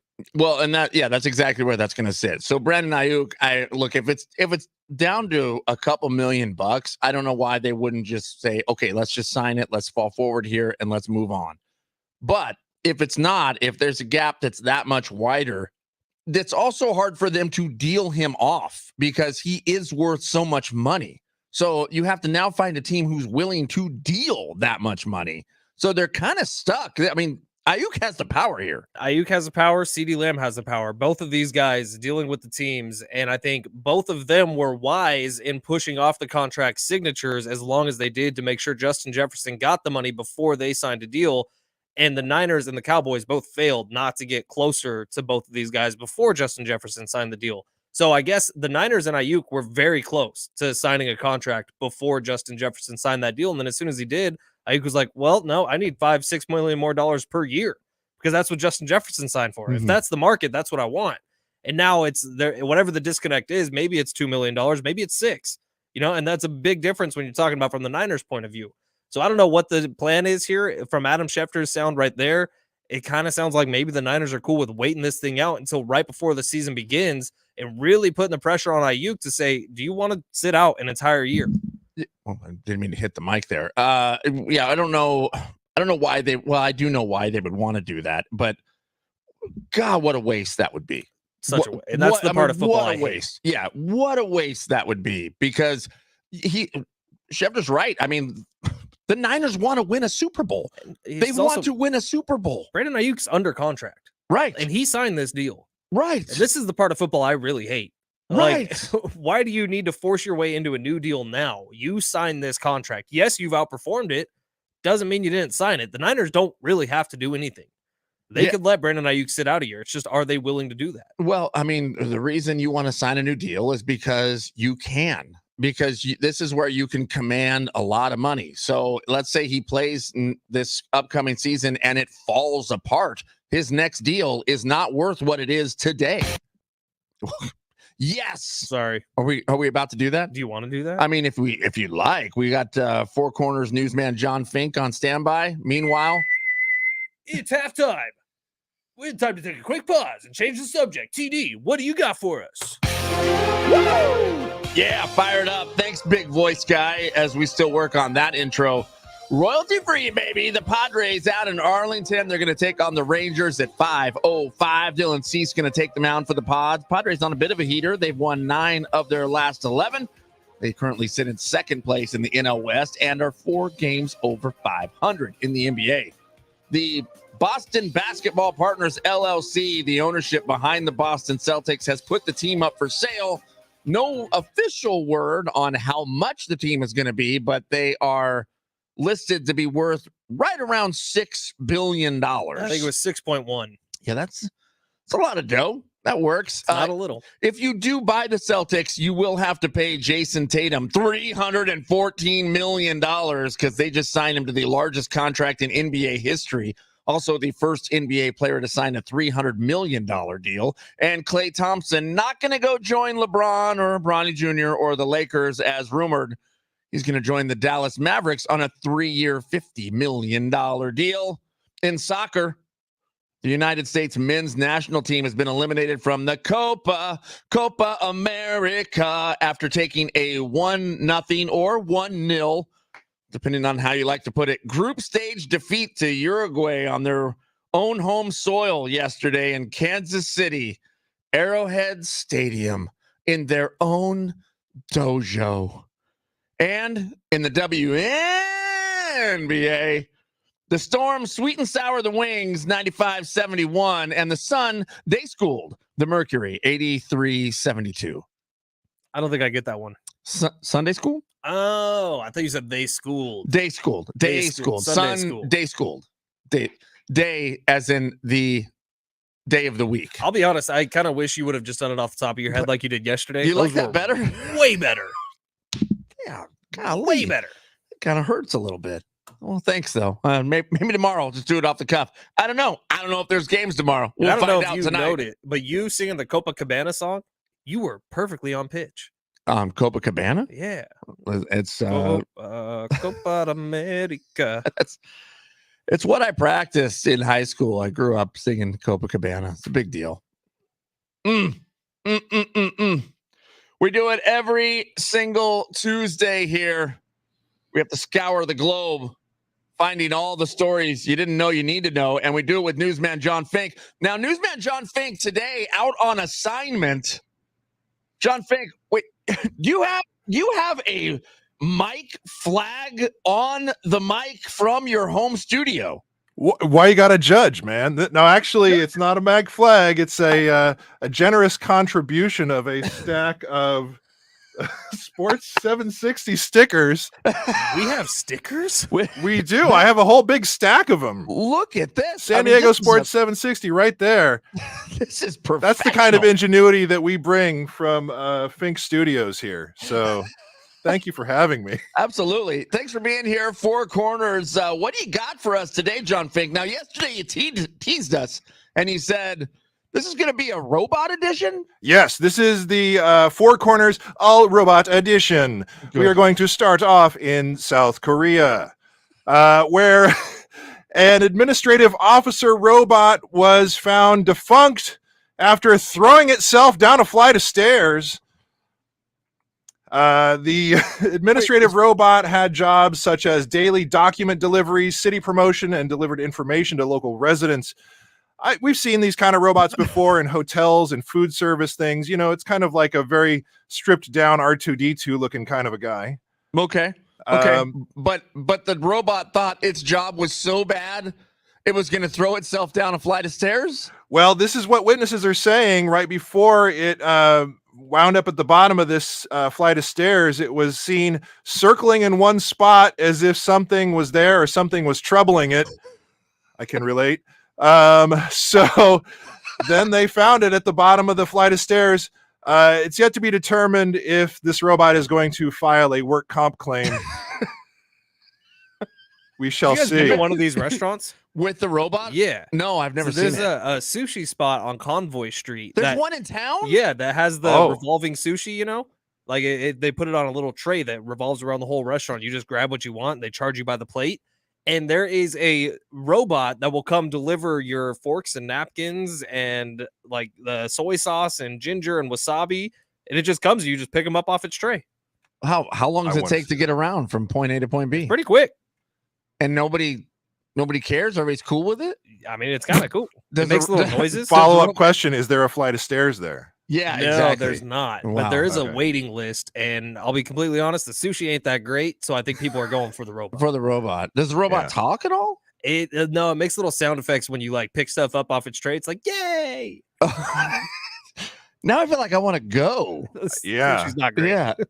Just go and get some edamame or something, maybe. Listen, sushi not great in general. No, sushi is fantastic. No, I I've You have had mixed feelings. sushi. You have mixed feelings about sushi, Travis? Yeah, I'm pretty much out on sushi. I've had it, and people go, "You have to have real sushi." Well, we went to a place where they just put a strip of fish over rice, That's and then you sashimi. dipped it in stuff. Okay. That is sashimi. Yeah. Wait, that's different than sushi? A little Sushi bit. is rolled technically. Well, so I've had a Yeah. roll too, and they all taste like seaweed. I don't know why you want to eat it. Do you not like the fishiness taste? Is that what it is? I do not. I do not. Kristen on the YouTube saying sushi is delightful. What if we did cheeseburger sushi?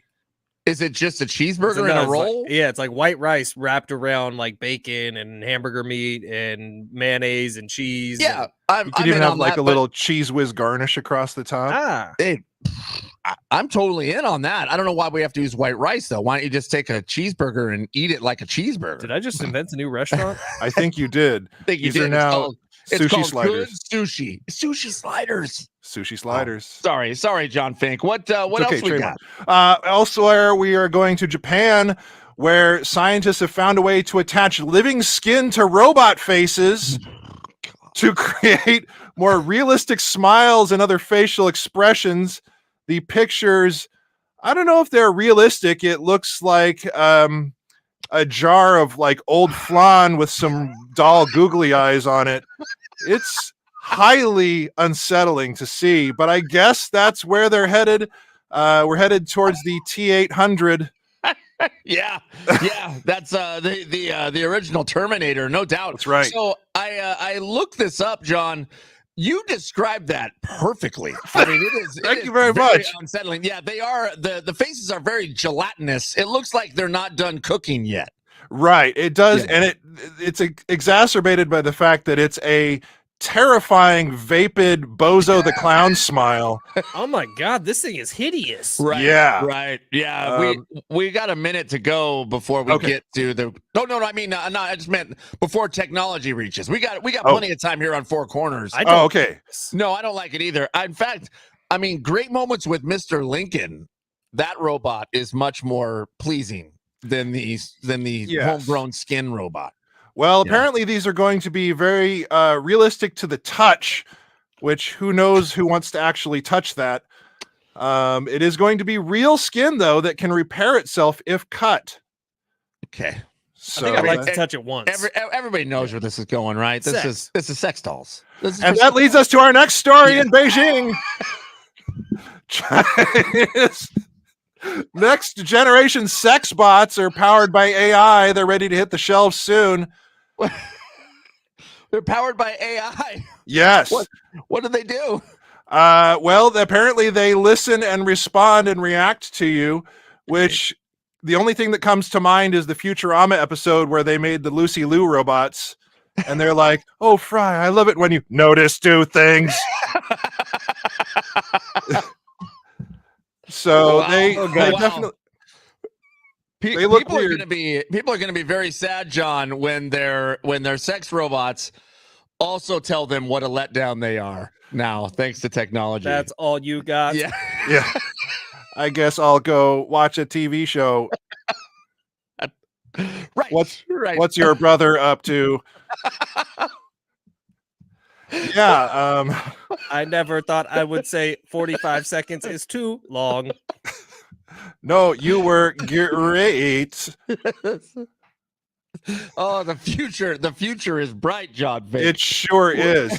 Wow. And along those same lines, lastly here, or maybe not, scientists in Switzerland are partnering up with scientists in UK and Italy to make fully edible robots. What? That's right. What's- Is this to ease cannibals into Yeah, wait, real world? This is I don't yes, this is understand the the request. gateway drug for cannibals.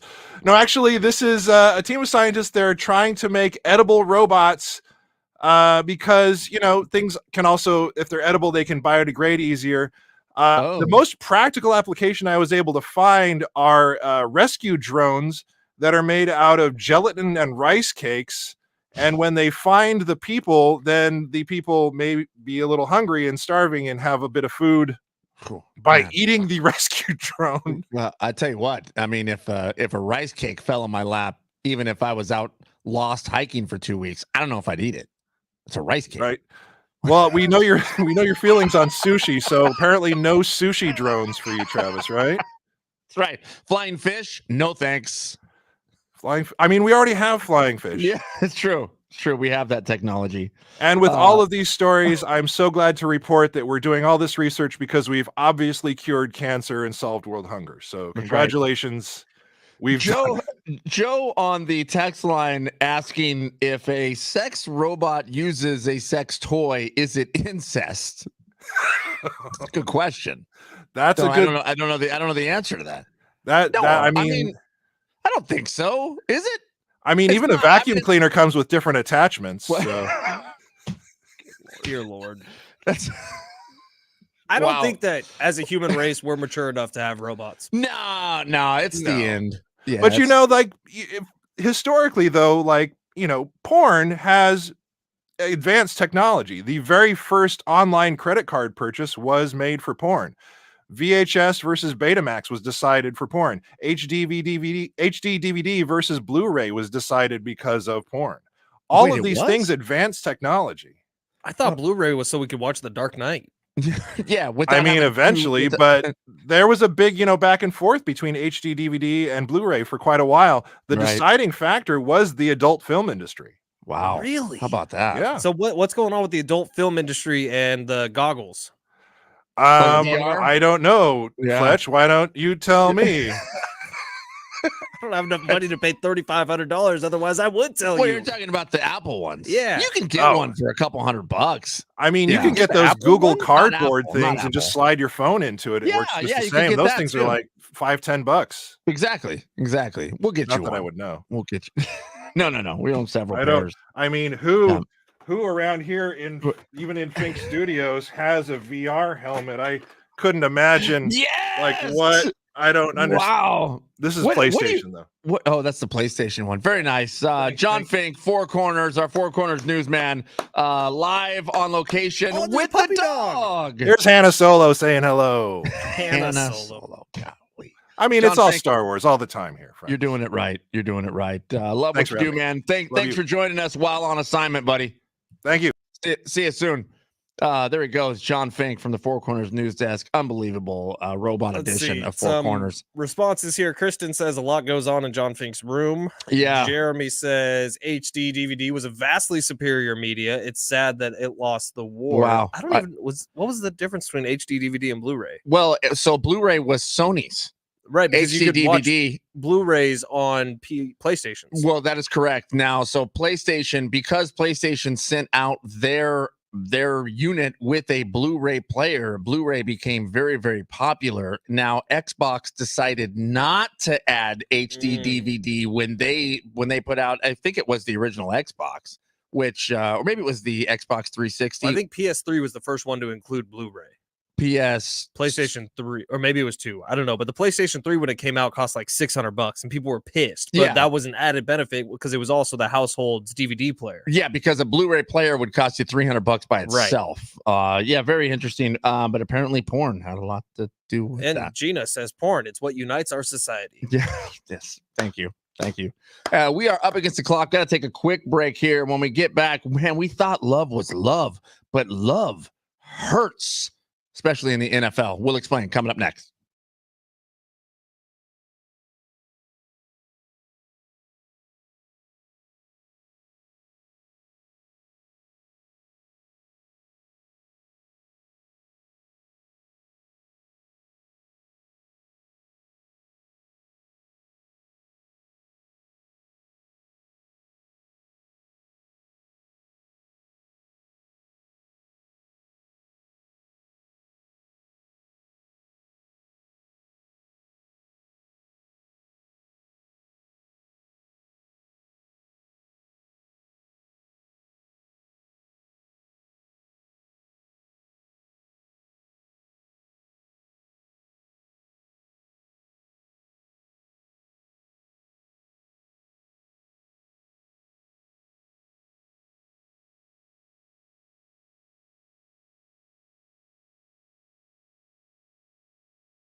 This update is presented by Summit Racing Equipment. We will start off with the Padres here, who open up a 3-game set out in Texas in Arlington, taking on the Rangers. First pitch, 5:05 tonight. Dylan Cease on the mound for the Pods. NBA breaking news this morning. Donovan Mitchell and the Cleveland Cavaliers agreeing on a 3-year max contract extension, paying him $150 million.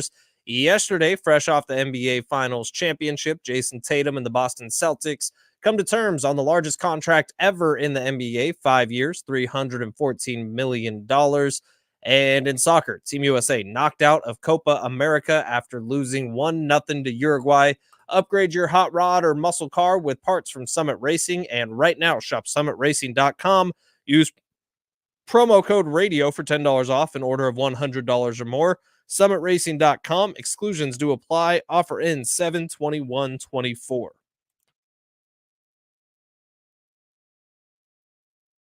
Hit us up on the talkback mic. Just open up that free iHeartRadio app. Listen to San Diego Sports 760. Tap that little microphone icon next to the play button. Leave us a 30-second talkback. You tap it. I'm sorry. Yeah. What? How do you use it? Tap it real good. Wow. Wow. That's what's happening here. Listen, we were talking about sex robots. And now you're all fired up. I don't know. I'm worried about the next 10 years. I don't think that well, I don't know. I mean, I don't know. Yeah, the future seems dark. Well, here, think about how quickly we went from a car phone, right, to an iPhone. It took like 20 years. Right. And now we have like how much power in the palm of our hands every single day. Right. More power in the palm of our hands than was in the Apollo spacecraft, the Apollo rocket that went to the moon. So what is going to happen in the next 10 years? Well, they're growing skin on robots, which, I mean, that's sci-fi. Under. You watched Aliens, and that's what happened. Over under how many years till a robot kills a person? Well, hold on. You're talking about like a robot humanoid murders someone? Yeah. Or a robot driving vehicle like a Tesla crashes and someone dies? Either or. Well, if that's, a year. Oh my God. You don't think that's going to happen? I hope not. I thought robots driving cars were supposed to be way safer than humans driving cars. Well, unless there's some glitch in the system, right? Then there's a problem. Since some sensor goes out. I don't think I would get in one of those cars. Oh, just a driverless vehicle? No, I like driving. Well, so do I. But I don't know. They may outlaw us from driving at some point in our lives, and only robots can shuttle us everywhere. Man, that's dumb. Yeah, that's not America. We got the 4th of July coming up here in just a couple days that we're looking to celebrate. We're going to be out to Mission Bay Beach Club from 7 to 9:30 watching fireworks. Come on out. Watch some fireworks over the bay. We'd love to see you out there. Throw some high fives and raise a glass with you. There's a very funny text on the text line that we can't really read, but I'll read the first part. Okay. 619, e-cigs or vaping is the same as sex robots. Not the real thing. It's like smoking a fill in the blank. Perfect. It is I guess it's a robot cigarette, if we're being honest. Did you see in the Copacabana where the U.S. men's team lost? Would that be the Copa America? Yeah, same thing.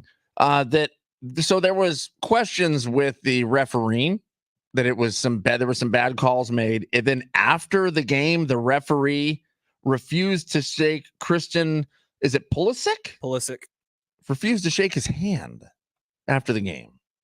What's up with that? They can't have a ref be that way. Yeah, I didn't watch the game, so I really have no room talking here, but U.S. lost, so we got screwed. We're going to complain about it. That's what I'm saying. That's what Americans do. Damn straight. Wasn't our fault. Right. Gisele Bundchen. Tom Brady's ex-wife. Who has taken up with their jiu-jitsu instructor, Joaquim Valente. They were out in Costa Rica with Tom and Gisele's kids out on a beach.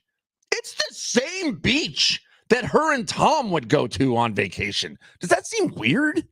So I think in the Tom Brady-Gisele Bundchen relationship, and it's weird for us to think about this because Tom Brady was always so much an alpha on the football field.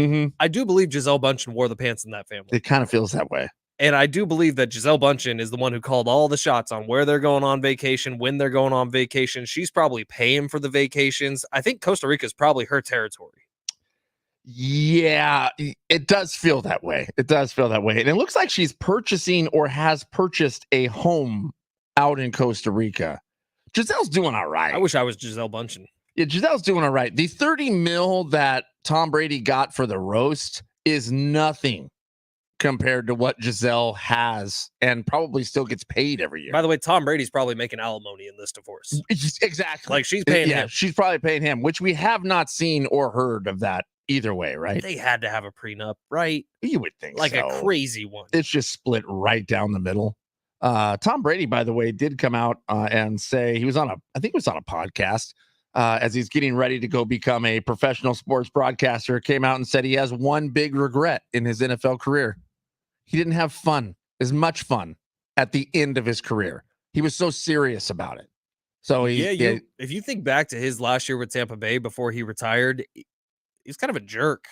It was all business. Yeah, he was throwing those iPads all over the sideline. He was screaming at coaches. Like, I don't know. The year that the Tampa Bay Buccaneers won the Super Bowl was like the most likable Tom Brady had ever been in his career. I completely agree. And he was having fun. He was getting drunk at the Super Bowl parade. Like, he was throwing the Lombardi trophy to Gronk. Yeah, like Tom Brady was fun. Right. And then the following 2 years, he really, I don't know if it's because they weren't winning, if he just wanted one more. Well, it almost seemed like the greatest of all time was looking vulnerable. And then he lost to Brock Purdy. And then he lost to Brock Purdy. And Brock Purdy's first career start, and Brock Purdy outperformed Tom Brady. And Tom Brady said, I'm done. I'm hanging it up. If this guy can beat me, anybody can. So I'm going to say I quit. Look, Tom Brady, at the end of his career, was just that. I mean, it was business. And so he wasn't having fun out there on the field. But I agree. I was not a Tom Brady fan, mostly because the team that I followed, the team that I backed, got beat by Tom Brady every single time. Every team other than the New England Patriots can make that exact same claim. Yes, exactly right. So he's been doing semi-regular hits on San Diego Sports 760 with The Herd, with Colin Cowherd, because Tom is going to be part of the Fox broadcast team, obviously FS1 with Colin Cowherd, as well as right here on San Diego Sports 760. And when Tom is doing those interviews, it has put every question I've had about him going into the broadcast booth straight to bed. Like Colin almost, and this was probably planned, was setting him up to do like film analysis and film breakdown on certain players. And he was so good at it, talking about the difference between the slot receiver and the wide receiver and why you literally need like different body styles for both of those players and how to keep wide receivers happy when they're only going to be touching the ball 1 out of every 7 or 8 times that they sprint down the field. And you got to have that in the back of your mind, like how you have to feed everybody on the field to keep everybody happy. And it's tough when you have egos in the room, which is why Tom always loved having a Julian Edelman or a Wes Welker in the slot, because he knew that those two guys would just work their asses off the entire time and not care whether they touch the ball 10 times or 1 time in a game. But then you have guys like Randy Moss, who Tom said he knew he had to get Randy the ball early in the game, and he had to go back to him every 7 or 8 throws. Otherwise, Randy Moss was going to start throwing a fit. So it's so cool to get that perspective of the greatest of all time to ever do it. If he's going to be in the broadcast booth and he's going to be that good, as good as he is with Colin, Tom Brady might be the greatest broadcaster of all time, too. Well, it's just that. I mean, he knows things that we don't even know we don't know. So he's talking about different items that are so interesting that it draws you in. I agree. I think he's going to do a great job at this. And if Tom Brady approaches broadcasting like he approached his NFL career, there is going to be so much prep that it's going to be mind-blowing. But look, Tom Brady, like I was saying, I was not a Tom Brady fan until that first year with Tampa Bay when I went, hey, this guy's fun. And then this guy's fun. And he's doing it on his own terms and still winning. And when we talk to Rich, like stories about Tom Brady in the locker room or in the lunch hall, I think you get to see even the different side of him, the side of him that was a teammate that we don't get to see on TV. Yeah. And it seems like he's also the best teammate of all time. So as much as I also hated Tom Brady growing up, hard not to love him now.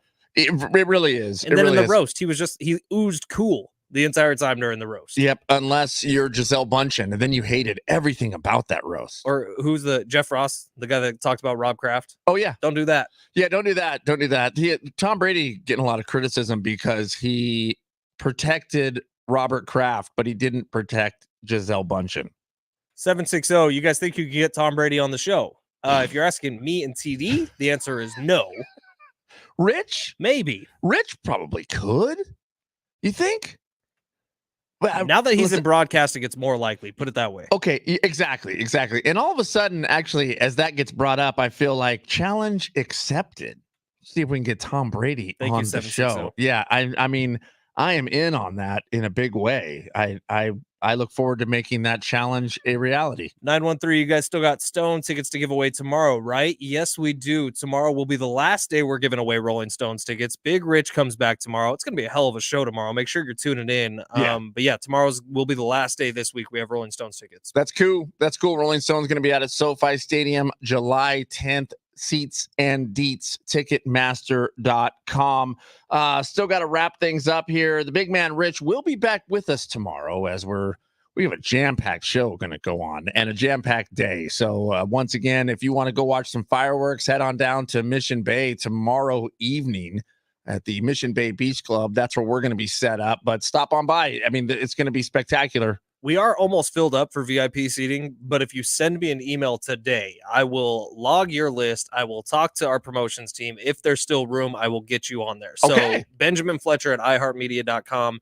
Email me, you and the 3 other people you want to take with you. I will check today to see if we still have room, and then I'll hit you back with an email if we do. You have to have a name for everybody?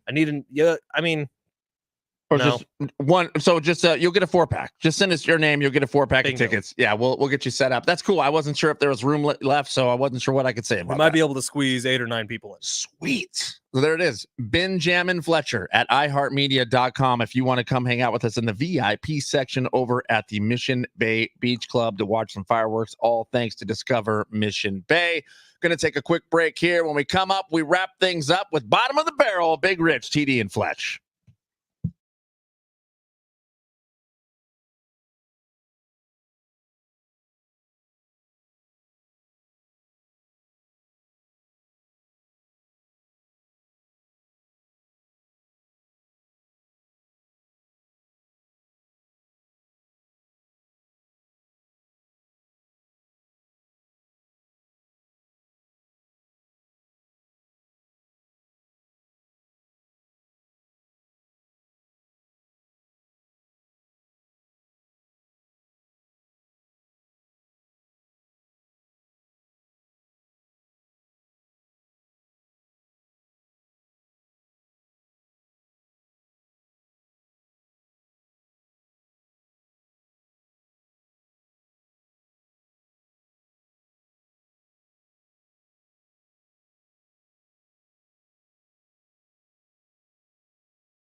Keep up with San Diego sports.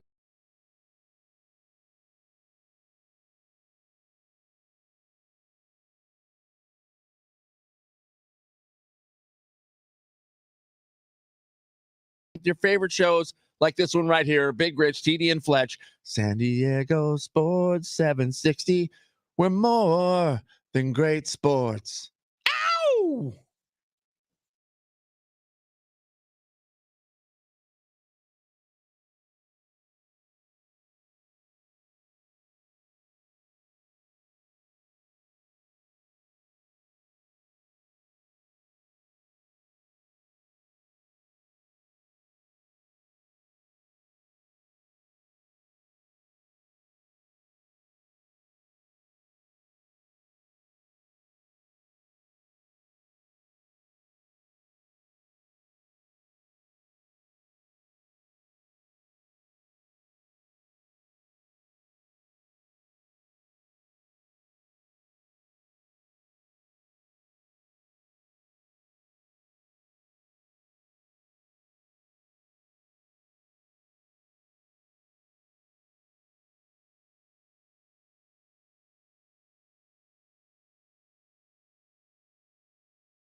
Big Rich, TD and Fletch, San Diego Sports 760. Rich on a little vacation day today. He will be back with us tomorrow as we celebrate a Bar Cart Wednesday, brought to you by Keg and Bottle. Of course, 10 locations all throughout San Diego County. If you're looking to get set up for the 4th of July holiday, stop by any Keg and Bottle location and get your favorite American spirits. Keg and Bottle. Not just Where they have kegs and bottle. That is true. Wow, I was trying to do a 4th of July read here. I'm off the top of my head. But they got lots of other ones. They do have lots of other good ones. They got tequila. They do. They got bacanora. I made a Paloma last night. Paloma. The standard issue Paloma, just tequila and squirt and some lime juice. Yeah, that's not standard issue. That's very American. But I like it. Well, okay. Sorry. I thought that's how a Paloma was made. Fresh squeezed grapefruit juice, club soda, and tequila. Yeah, I went with squirt. That's good. I love squirt. It worked. It worked just fine. What else is working just fine are the Padres. The Padres out in Texas. We were talking Texas barbecue earlier, and now I just want a barbecue.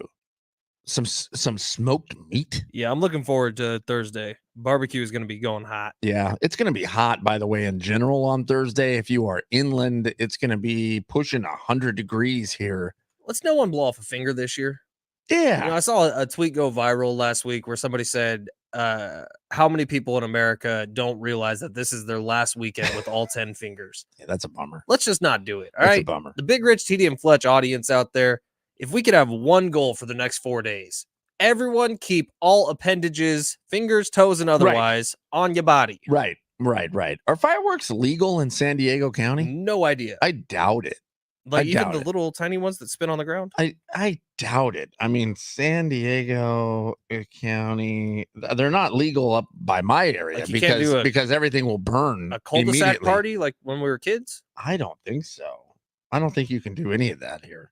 Oh, that's They are illegal through San Diego County. So Riverside, San Diego County fireworks, highly illegal. So don't use any fireworks. But if you do, use them outside of San Diego or Riverside County and light fuse and get away. That's I like it. yeah. There That's you go. a PSA for That's you. right, because we don't want to burn anything down. We don't want to start any fires, and we don't want to lose any fingers. The end. Safe. 4th of July. Flavor Flav, we talked about it earlier here as we head into bottom of the barrel, the stories we just couldn't quite get to, but Flavor Flav is trying to keep Red Lobster around, and he's got a meal, a signature meal on the secret menu. You have to just say, I would like the Flavor Flav, and they're going to bring you out this giant sampler platter. Now, without schmacking me, I can't name a single Flavor Flav song. Can you help me out here? Flavor Flav was the hype man for 2 Live Crew. Oh, Yeah, somebody say, hey, yeah, he's the guy with the clock.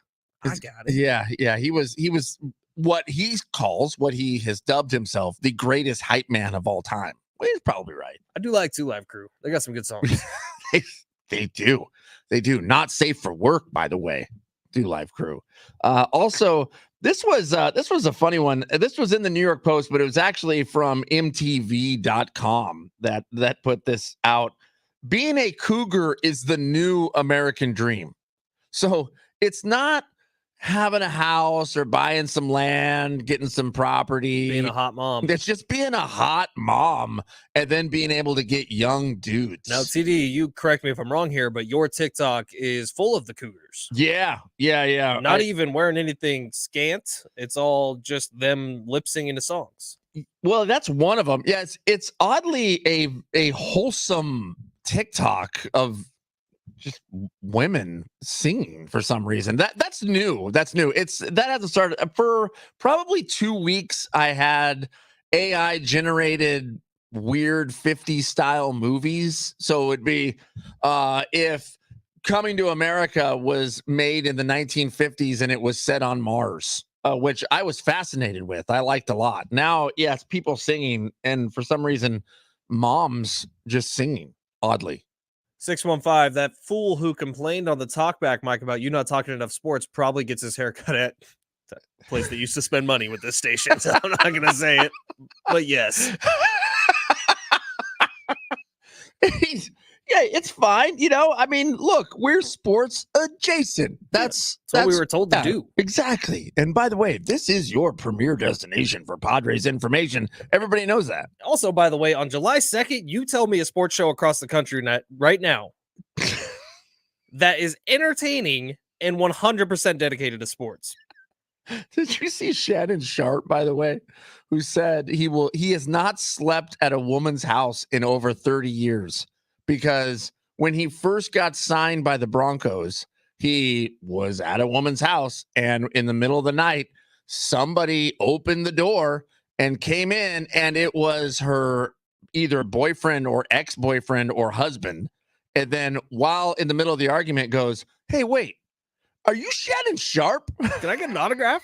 Yes. And then the very next time that he was at a woman's house staying the night, the same thing happened. So he said, "I'm never going to do that again, ever." It's probably a solid move. Yeah, probably. But 31 years, Shannon Sharp, I feel like he's a fun guy. I love Shannon Sharp. I really do. Like his whole career journey, also from being like a badass on the football field into his different TV stuff that he's done, whether it was FS1 or ESPN. I think he's one of the more entertaining guys in sports media right now, especially his podcast. He's football Charles Barkley. He's really good, except he's probably a little smarter than Chuck. I think Chuck's really smart. I think Chuck's smart too. He just talks dumb. Chuck talks like you and I. Yeah. I mean, yeah, you and me here. So that's Chuck, and I'm here for it. I think Chuck is one of the most entertaining guys on TV with Shaq. I think they're great together. So I'm going to be sad if it comes to fruition that Charles Barkley is not around on television anymore. But that's it, man. We are wrapping it up here. Who do we thank, Ben? Who won the Rolling Stone tickets today? Scott. Budweiser Scott. One of the Scotts. One of the Scotts. Great Scott. Going to see the Rolling Stones. 858. TD uses TikTok to watch fully clothed women. Disgusting. Thank you to the roadies, the dogs, the hangers, the bangers. Also, John Fink, our Four Corners newsman. Yeah, we will do it again tomorrow. The big man, Rich Ornberger, will be back here in the chair. We are going to party on a bar cart Wednesday. Can't wait to do it. Colin Coward and the Herd is next. We'll see you tomorrow, guys. Have a good one. Flavor Flav was Public Enemy, not 2 Live Crew. Public